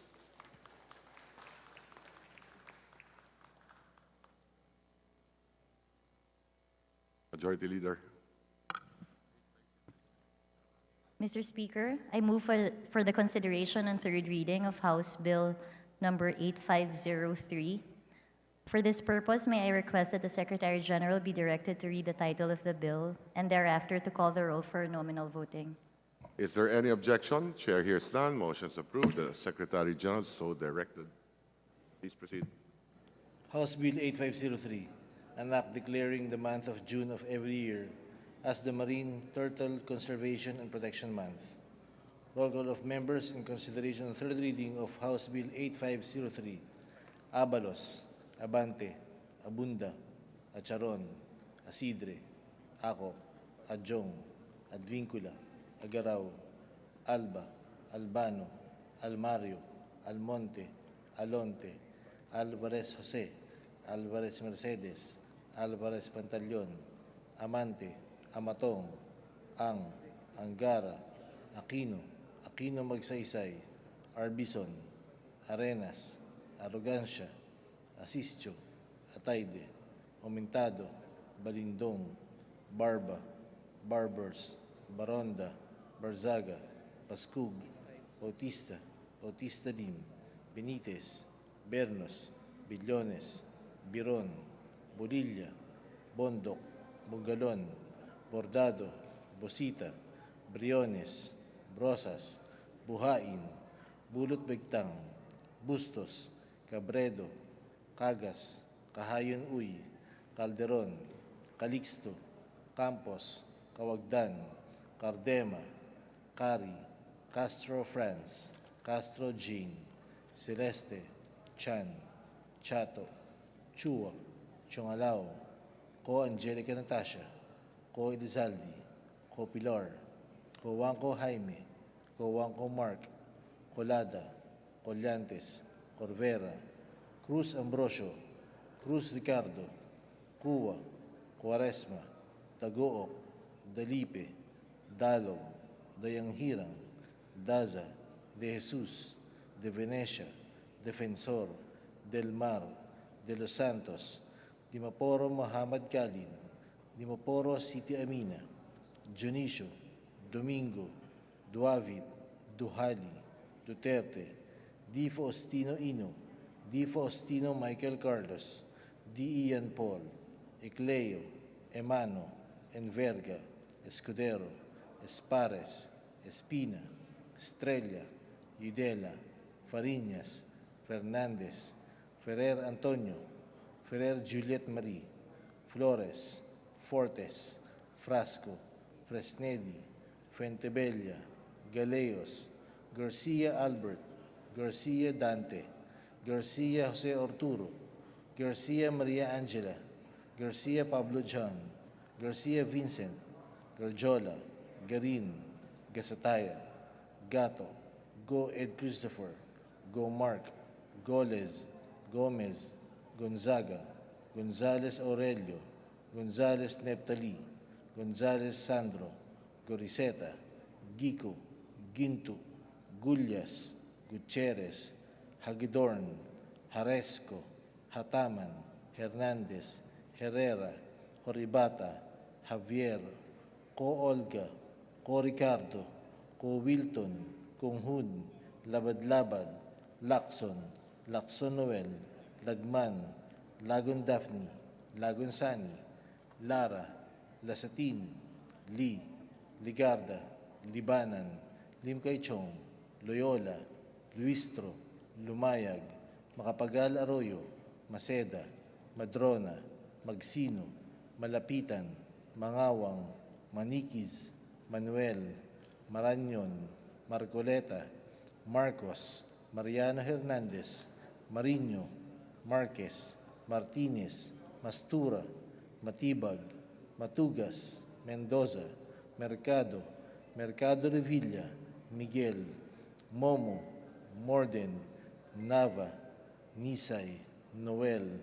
Nograles Juan Fidel Felipe, Nograles Margarita, Nolasco, Huaminal, Olaso, Olivares, Ongchuan, Ordanes, Ortega, Juano Dizon, Padiernos, Paduano, Paglas, Palma, Panaligan, Pancho, Panotes, Pascual, Peña, Pimentel, Plaza, Pleito, Primicias Agabas, Pumaren, Puno, Kimbo, Rama, Recto, Regencia, Remulla, Revilla Brian, Revilla Ramon Jolo, Reyes, Rillo, Rivera, Robes, Rodriguez Eulogio, Rodriguez Rufus, Roman, Romero, Romualdez Ferdinand Martin, Romualdez Sieda Marie, Romualdo, Romulo, Roque, Sakdalan,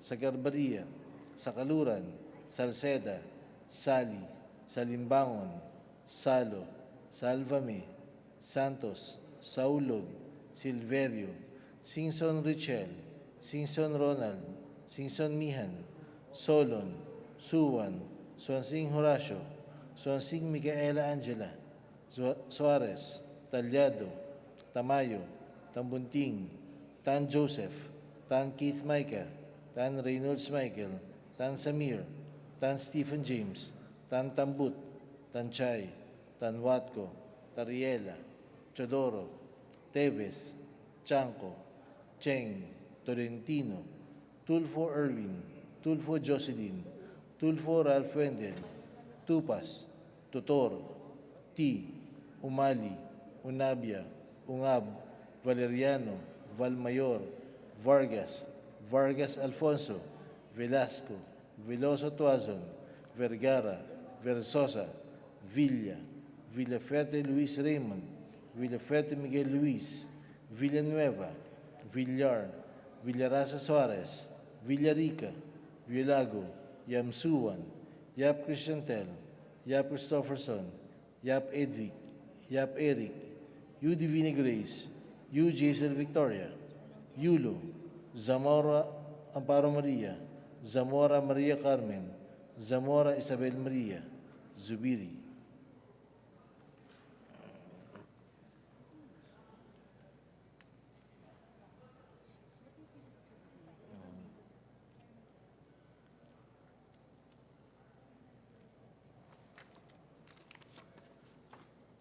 Second call for consideration on third reading of House Bill number 8503. Abante, Alvarez Mercedes, Alvarez Pantaleon, Amatong, Barzaga, Pascug, Bautista, Benitez, Biron, Bondok, Bustos, Calderon, Campos, Cari, Castro Jean, Chan, Chua, Ko Angelica Natasha, Ko Elizalde, Ko Juanco Jaime, De Yanghirang, De Jesus, De Venecia, Duavit, Duterte, Di Faustino Ino, Di Faustino Michael Carlos, Di Ian Paul, Ecleo, Emano, Espares, Fariñas, Fernandez, Ferrer Antonio, Ferrer Juliet Marie, Fuentebella, Garcia Albert, Garcia Pablo John, Gomez, Gonzalez Sandro, Hagidorn, Hataman, Herrera, Javier, Co Wilton, Lacson, Lacson Noel, Lagman, Lara, Dibanan, Loyola, Magsino, Malapitan, Mariano Hernandez, Marquez, Martinez, Mastura, Nava, Noel, Padiernos, Pimentel, Plaza, Roman, Sagarbaria, Sakaluran, Salceda, Santos, Saulog, Solon, Swansing Horacio, Swansing Micaela Angela, Suarez, Tan Samir, Tan Stephen James, Tan Tambut, Tan Chay, Chanco, Tupas, T, Unabia, Valeriano, Villa, Villafuerte Luis Raymond, Villafuerte Miguel Luis, Villar, Villarasa Suarez, Yamsuan, Yap Christiantel, Yap Eric, Zamora Amparo Maria, Zamora Maria Carmen, Zubiri.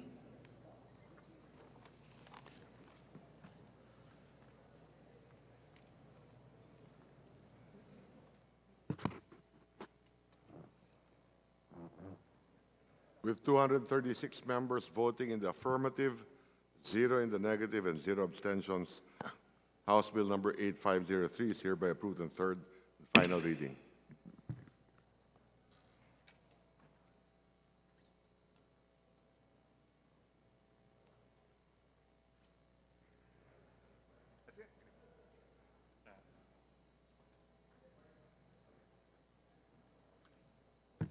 Majority Leader.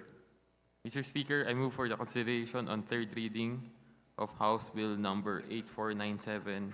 And for this purpose, may I request that the Secretary General be directed to read the title of the bill and thereafter call the roll for nominal voting. Is there any objection? Chair hears none. Motion is approved. The Secretary General is directed to do the same. Please proceed. House Bill number 8497, an act promoting inclusive education, entrepreneurship, and employment for sustainable development among 4Ps adult beneficiaries, amending for the purpose Republic Act number 11310, otherwise known as the Pantawid Pamilyang Pilipino Program 4Ps, Pantawid Pamilyang Pilipino Program. Roll call of members in consideration and third reading of House Bill number 8497.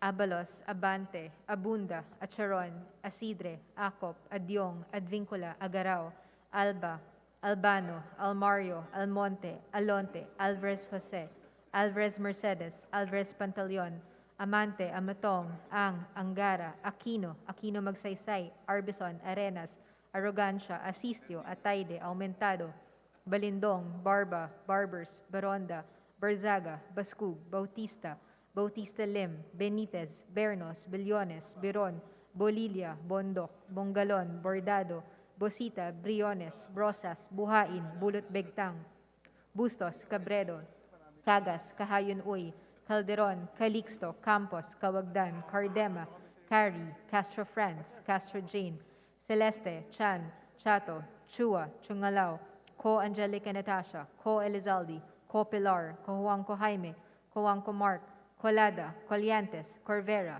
Cruz Ambrosio, Cruz Ricardo, Cua, Quaresma, Dagook, Dalipe, Dalog, Deyanghirang, Daza, De Jesus, De Venecia, Defensor, Del Mar, De Los Santos, Dimaporo Mohammed Khalid, Dimaporo City Amina, Dionisio, Domingo, Duavit, Duhali, Duterte, D. Faustino Ino, D. Faustino Michael Carlos, D. Ian Paul, Ecleo, Emano, Enverga, Escudero, Espares, Espina, Estrella, Udela, Farinas, Fernandez, Ferrer Antonio, Ferrer Juliet Marie, Flores, Fortes, Frasco, Fresnedi, Fuentebella, Galeos, Garcia Albert, Garcia Dante, Garcia Jose Arturo, Garcia Maria Angela, Garcia Pablo John, Garcia Vincent, Guardiola, Garin, Gasataya, Gato, Go Ed Christopher, Go Mark, Goles, Gomez, Gonzaga, Gonzalez Aurelio, Gonzalez Naphtali, Gonzalez Sandro, Goriseta, Guico, Gintu, Gullias, Gutierrez, Hagedorn, Heresco, Hataman, Hernandez, Herrera, Horebata, Javier, Co Olga, Co Ricardo, Co Wilton, Kung Hun, Labad Labad, Lacson, Lacson Noel, Lagman, Lagon Daphne, Lagon Sunny, Lara, Lezatin, Lee, Legarda, Libanan, Limkaichong, Loyola, Luistro, Lumayag, Macapagal Arroyo, Maceda, Madrona, Magsino, Malapitan, Mangawang, Maniquez, Manuel, Marañon, Marcoleta, Marcos, Mariano Hernandez, Marino, Marquez, Martinez, Mastura, Matibag, Matugas, Mendoza, Mercado, Mercado Revilla, Miguel, Momo, Morden, Nava, Nisay, Noel, Nograles Juan Fidel Felipe, Nograles Margarita, Nolasco, Oamenal, Olaso, Olivares, Ongchuan, Ordanes, Ortega, Uanodizon, Padiernos, Paduano, Paglas, Palma, Panaligan, Pancho, Panotes, Pascual, Peña, Pimentel, Plaza, Plato, Primicias Agabas, Pumaren, Puno, Kimbo, Rama, Recto, Regencia, Remulla, Revilla Brian, Revilla Ramon Jolo, Reyes, Rillo, Rivera, Robes, Rodriguez Eulogio, Rodriguez Rufus, Roman, Romero, Romualdez Ferdinand Martin, Romualdez Yeda Marie, Romualdo, Romulo, Roque, Sakdalan, Sagarbaria, Sakaluran, Salceda, Sally, Salimbangon, Salo, Salvame, Santos, Saulog, Silverio, Singson Rochelle, Singson Ronald, Singson Mihan, Solon, Suwan, Swansing Horacio, Swansing Micaela Angela, Suarez, Taliado, Tamayo, Tambunting, Tan Joseph, Tan Keith Micah, Tan Reynolds Michael, Tan Samir, Tan Stephen James, Tan Tambut, Tan Chay, Tan Huatco, Teriela, Teodoro, Teves, Tiangco, Tieng, Tolentino, Tulfo Irwin, Tulfo Jocelyn, Tulfo Ralph Wendell, Tupas, Tutor, T, Umali, Unabia, Ungab, Valeriano, Valmayor, Vargas, Vargas Alfonso, Velasco, Veloso Tuazon, Vergara, Verzosa, Villa, Villaferte Luis Raymond, Villaferte Miguel Luis, Villanueva, Villar, Villaraza Suarez, Villarica, Villago, Yamsuan, Yap Christiantel, Yap Christopherson, Yap Edvic, Yap Eric, U Divina Grace, U Jazel Victoria, Yulo, Zamora Amparo Maria, Zamora Maria Carmen, Zamora Isabel Maria, Zubiri.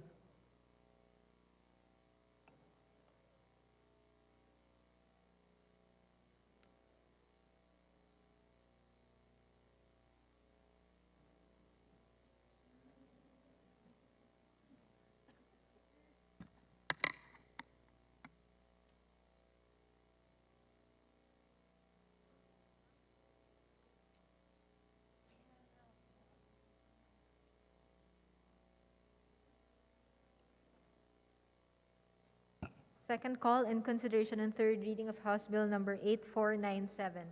Abante, Alvarez Mercedes, Alvarez Pantaleon, Amatong, Barzaga, Bautista, Benitez, Biron, Bondoc, Bustos, Calderon, Carey, Castro Jane, Chua, Co Angelica Natasha, Co Elizalde, Co Wangco Jaime, Deyang Hirang, De Venecia, Duavit, Duterte, D. Faustino Ino, D. Ian Paul, Ecleo, Emano, Espares, Farinas, Fernandez, Ferrer Antonio, Ferrer Juliet Marie, Fuentebella, Garcia Albert, Garcia Pablo John, Gomez, Gonzalez Sandro, Hagedorn, Hataman, Herrera, Javier, Cole Wilton, Lacson, Lacson Noel, Lagman, Lara, Libanan, Loyola, Magsino, Malapitan, Marquez, Martinez, Mastura, Nava, Noel, Padiernos, Pimentel, Plaza, Roman, Romero, Sagarberia, Sacaluran, Salceda, Santos, Saulog, Solon, Swansing Horacio, Swansing Micaela Angela, Suarez, Tan Samir, Tan Stephen James, Tan Tambut, Tan Chay, Tiangco, Tupas, T. Unabia, Valeriano, Villa,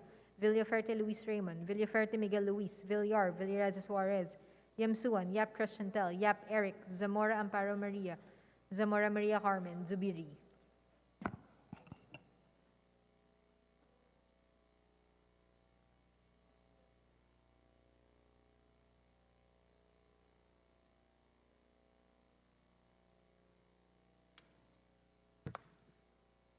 With 236 members voting in the affirmative, 0 in the negative, 0 abstentions, House Bill number 8497 is hereby approved on third and final reading. Majority Leader.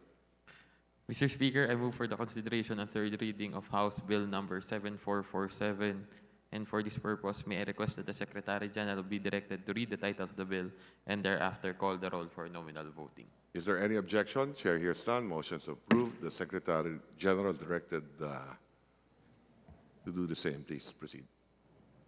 House Bill 7447, an act strengthening the local health boards of every province, city, or municipality by including in the membership thereof a representative from the Barangay Health Workers Federation, amending for the purpose Section 102 of Republic Act Number 7160 as amended, otherwise known as the Local Government Code of 1991. Roll call of members in consideration on third reading of House Bill number 7447.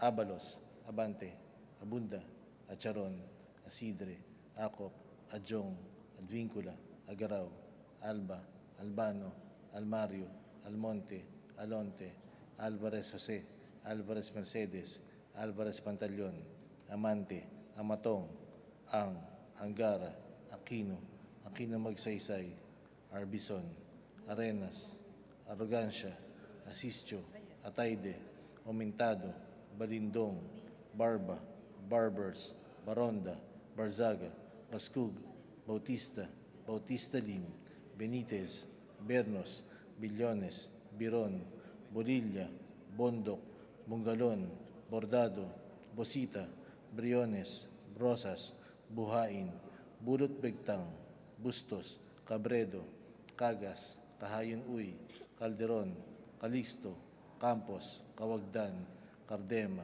Cari, Castro France, Castro Jean, Celeste, Chan, Chato, Chua, Chongalaw, Ko Angelica Natasha, Ko Elizalde, Ko Pilar, Ko Wangco Jaime, Ko Wangco Mark, Colada, Collantes, Corvera, Cruz Ambrosio, Cruz Ricardo, Cuba, Quaresma, Tagook, Talipe, Dalog, Dayanghirang, Daza, De Jesus, De Venecia, Defensor, Del Mar, De Los Santos, Dimaporo Muhammad Khalid, Dimaporo City Amina, Dionisio, Domingo, Duavit, Duhali, Duterte, D. Faustino Ino, D. Faustino Michael Carlos, D. Ian Paul, Ecleo, Emano, Enverga, Escudero, Espares, Espina, Estrella, Yudela, Fariñas, Fernandez, Ferrer Antonio,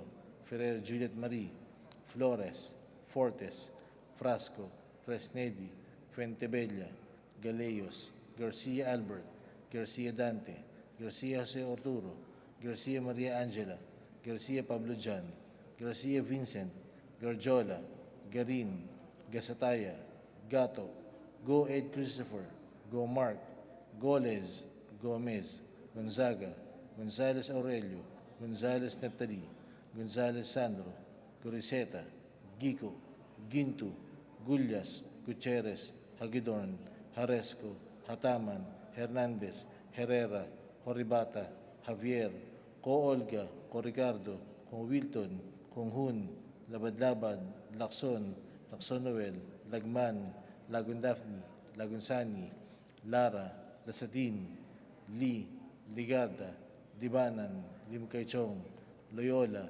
Luistro, Lumayag, Makapagal Arroyo, Maceda, Madrona, Magsino, Malapitan, Mangawang, Manikis, Manuel, Maranyon, Marcoleta, Marcos, Mariano Hernandez, Marino, Marquez, Martinez, Mastura, Matibag, Matugas, Mendoza, Mercado, Mercado Revilla, Miguel, Momo, Morden, Nava, Nisay, Noel, Nograles Juan Fidel Felipe, Nograles Margarita, Nolasco, Waminal, Olaso, Olivares, Ongchuan, Ordanes, Ortega, Juan Dizon, Padiernos, Paduano, Paglas, Palma, Panaligan, Pancho, Panotes, Pascual, Peña, Pimentel, Plaza, Pleito, Primicia Sagabas, Comaren, Puno, Kimbo, Rama,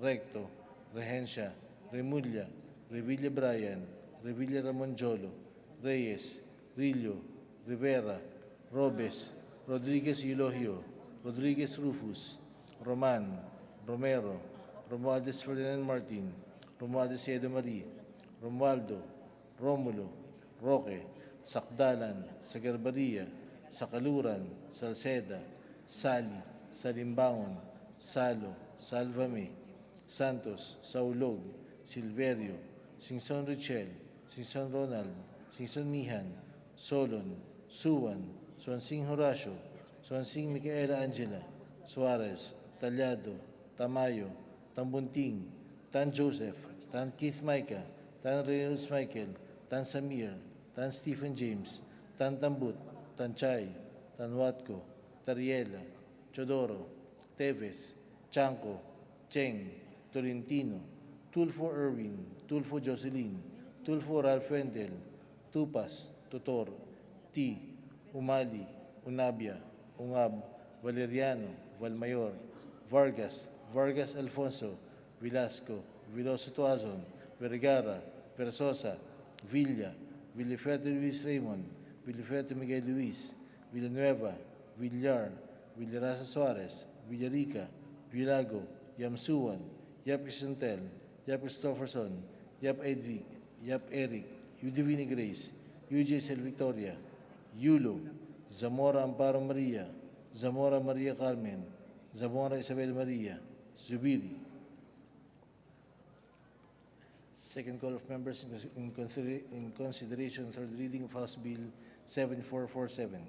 Abante, Alonte, Alvarez Mercedes, Alvarez Pantaleon, Amatong, Barzaga, Bascug, Bautista, Benitez, Biron, Bondok, Bustos, Calderon, Campos, Cari, Castro Jean, Chan, Chua, Ko Angelica Natasha, Ko Elizalde, Juanco Jaime, De Yanghirang, De Jesus, De Venecia, Duavit, Duterte, D. Faustino Ino, D. Faustino Michael Carlos, D. Ian Paul, Ecleo, Emano, Espares, Fariñas, Fernandez, Ferrer Antonio, Ferrer Juliet Marie, Fuentebella, Garcia Albert, Garcia Pablo Jan, Gomez, Gonzalez Sandro, Hagidorn, Hataman, Herrera, Javier, Co Wilton, Lacson, Lacson Noel, Lagman, Lara, Libanan,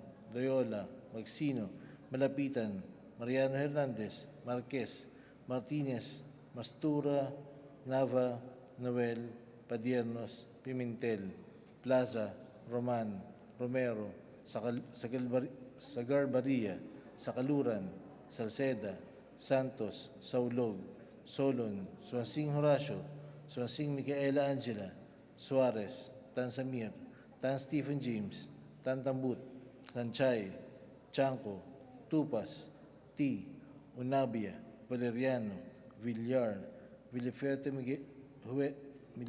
Luis Raymond, Villaferte Miguel Luis, Villar, Villarasa Suarez, Yamsuan, Yap Crisantel, Yap Eric, Zamora Amparo Maria, Zamora Maria Carmen, Zubiri.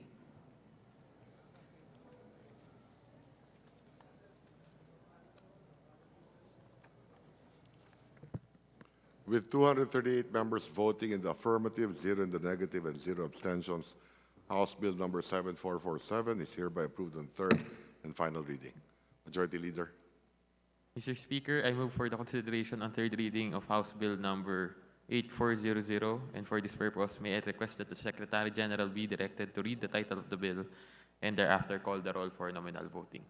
Is there any objection? Chair hears none. Motion is approved. The Secretary General is so directed. Please proceed.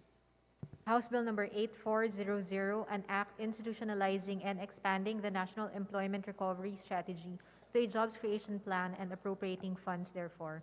Roll call of members in consideration on third reading of House Bill number 8400. Abalos, Abante, Abunda, Cheron, Asidre, Acop, Adyong, Advincula, Agaraw, Alba, Albano, Almario, Almonte, Alonte, Alvarez Jose, Alvarez Mercedes, Alvarez Pantaleon, Amante, Amatong, Ang, Angara, Aquino, Aquino Magsaysay, Arbison, Arenas, Arrogancia, Asisio, Atayde, Aumentado, Balindong, Barba, Barbers, Baronda, Barzaga, Bascug, Bautista, Bautista Lim, Benitez, Bernos, Bellones, Biron, Bolilia, Bondoc, Bongalon, Bordado, Bosita, Briones, Brosas. Mr. Speaker, my vote is no, and I would like to explain my vote later.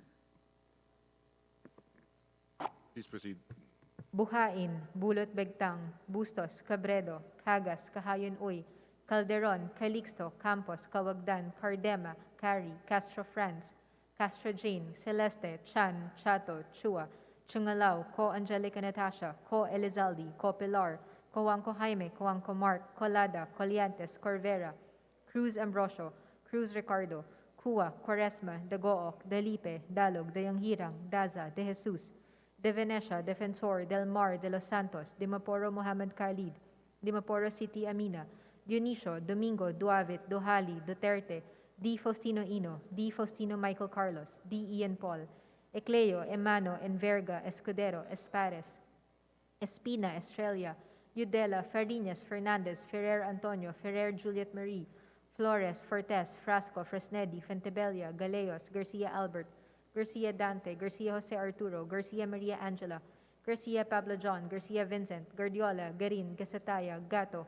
Go Ed Christopher, Go Mark, Goles, Gomez, Gonzaga, Gonzales Aurelio, Gonzales Neptali, Gonzales Sandro, Gariseta, Guico, Gintu, Gulias, Gutierrez, Hagedorn, Haresco, Hataman, Hernandez, Herrera, Horibata, Javier, Co Olga, Co Ricardo, Co Wilton, Konghun, Labad-Labad, Lacson, Lacson Noel, Lagman, Lagon Daphne, Lagon Sunny, Lara, Lezatin, Lee, Legarda, Lebanon, Limcaychong, Loyola, Luistro, Lumayag, Macapagal, Arroyo, Maceda, Madrona, Magsino, Malapitan, Mangawang, Maniquez, Manuel, Marañon, Marcoleta, Marcos, Mariano Hernandez, Marino, Marquez, Martinez, Mastura, Matibag, Matugas, Mendoza, Mercado, Mercado Revilla, Miguel, Momo, Morden, Nava, Nisay, Noel, Nograles Juan Fidel Felipe, Nograles Margarita, Nolasco, Oamenal, Olaso, Olivares, Ongchuan, Ordanes, Ortega, Owano Dizon, Padiernos, Paduano, Paglas, Palma, Panaligan, Pancho, Panotes, Pascual, Peña, Pimentel, Plaza, Plato, Primicia Sagabas, Pumaren, Puno, Kimbo, Rama, Recto,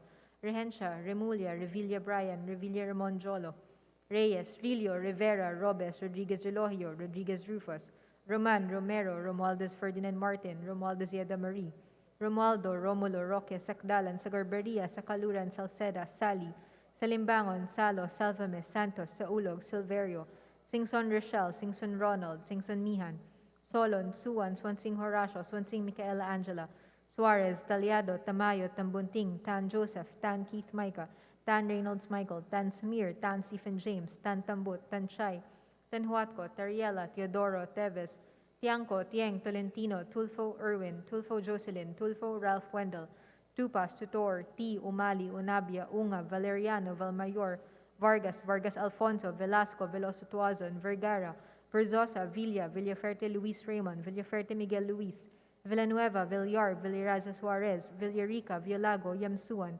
Yap Christiantel, Yap Christopherson, Yap Edvic, Yap Eric, U Divina Grace, U Jazel Victoria, Yulo, Zamora Amparo Maria, Zamora Maria Carmen, Zamora Isabel Maria, Zubiri.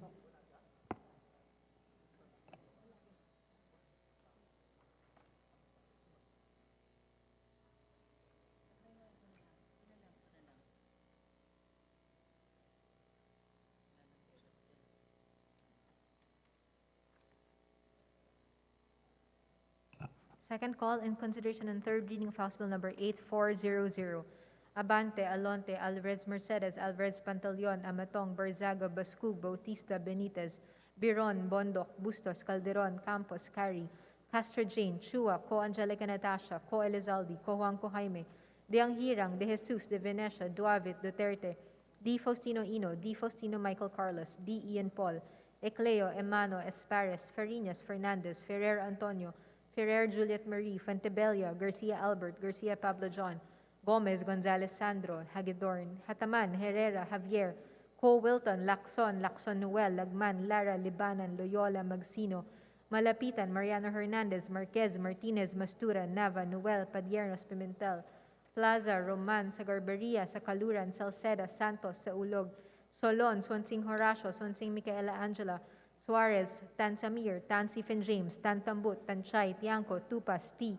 Unabia, Valeriano, Villa, Villaferte Luis Raymond, Villaferte Miguel Luis, Villar, Villaraza Suarez, Yamsuan, Yap Christiantel, Yap Eric, Zamora Amparo Maria, Zamora Maria Carmen, Zubiri.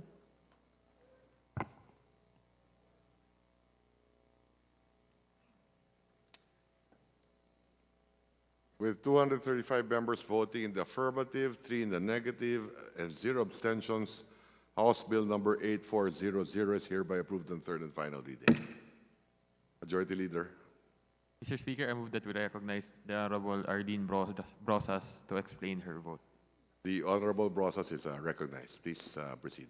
Thank you, Mr. Speaker. Mr. Speaker, layon ng House Bill 8400 na gumawa ng Jobs Creation Plan na magiging master plan ng pamahalaan para sa paglikha ng trabaho at empleyo.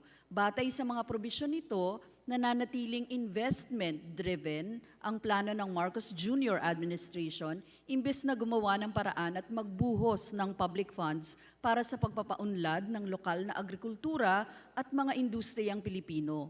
Walang pinagkaiba ang House Bill 8400 sa nauna ng pinatupad ng mga estratehiya ng mga nakaraang administrasyon na puro informal work, domestic work, at self-employment ang mga nalilikhang trabaho. Malinaw na may tumitinding krisis at impormalidad sa trabaho, higit na dumami ang mga informal, kontraktual at di-regular na kalagayan sa paggawa. Marami rin ang hindi na bumalik sa regular na kondisyon ng trabaho at nasa flexible work arrangements. Walang bagong Pilipinas para sa mga manggagawang Pilipino hanggat walang pagbabago sa patakaran ng bansa sa paglikha ng trabaho. Wala ring pagkilala at pagpapahalaga ang panukalang ito sa matagal ng panawagan para sa dagdag 750 pesos na sahod, para sa family living wage na long overdue na para sa mga manggagawa. Naninindigan ang Gabriela Women's Party na kailangan paunlarin natin ang sariling atin, ang ating lokal na produksyon sa agrikultura at industriya upang makalikha ng trabaho sa Pilipinas sa halip na itulak pa ang export ng labor. Dapat na prioridad sa isang employment recovery and generation plan ang pagpapatupad ng national minimum wage, pagtataas ng sahod tungo sa family living wage, gayon din ang promosyon at proteksyon ng karapatan ng mga manggagawa. Tiyak na partisipasyon ng manggagawa sa paggawa ng mga patakaran at estratehiya sa paglikha ng trabaho, hindi kawalan ng tiyak at agaran na tugon sa matagal ng mga panawagan ng mga manggagawa.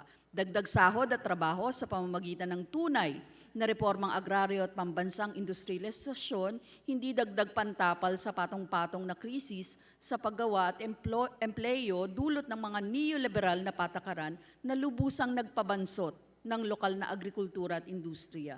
So for all these reasons, Mr. Speaker, Gabriela Women's Party votes no to House Bill 8400. Maraming salamat po. Mr. Speaker, parliamentary inquiry.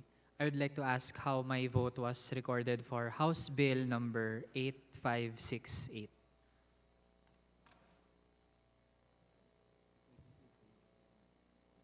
Session suspended.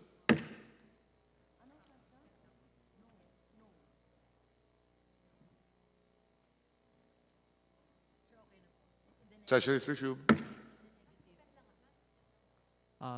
Mr. Speaker, my vote was recorded as no, and I would like to enter into the records my explanation of no vote to House Bill number 8568. Please proceed. I would like to submit a copy so that it can be part of the records of the proceedings of the House. Thank you, Mr. Speaker. Thank you. Majority Leader.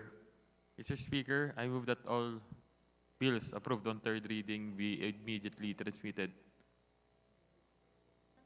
to the Senate for their appropriate action. Is there any objection? Chair hears none. Motion is approved. I move to suspend session for a few minutes. Session suspended.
ready.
Session is called to order.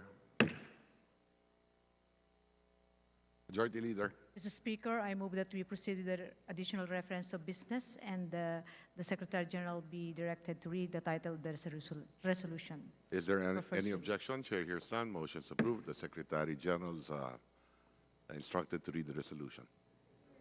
Additional reference of business. Resolution.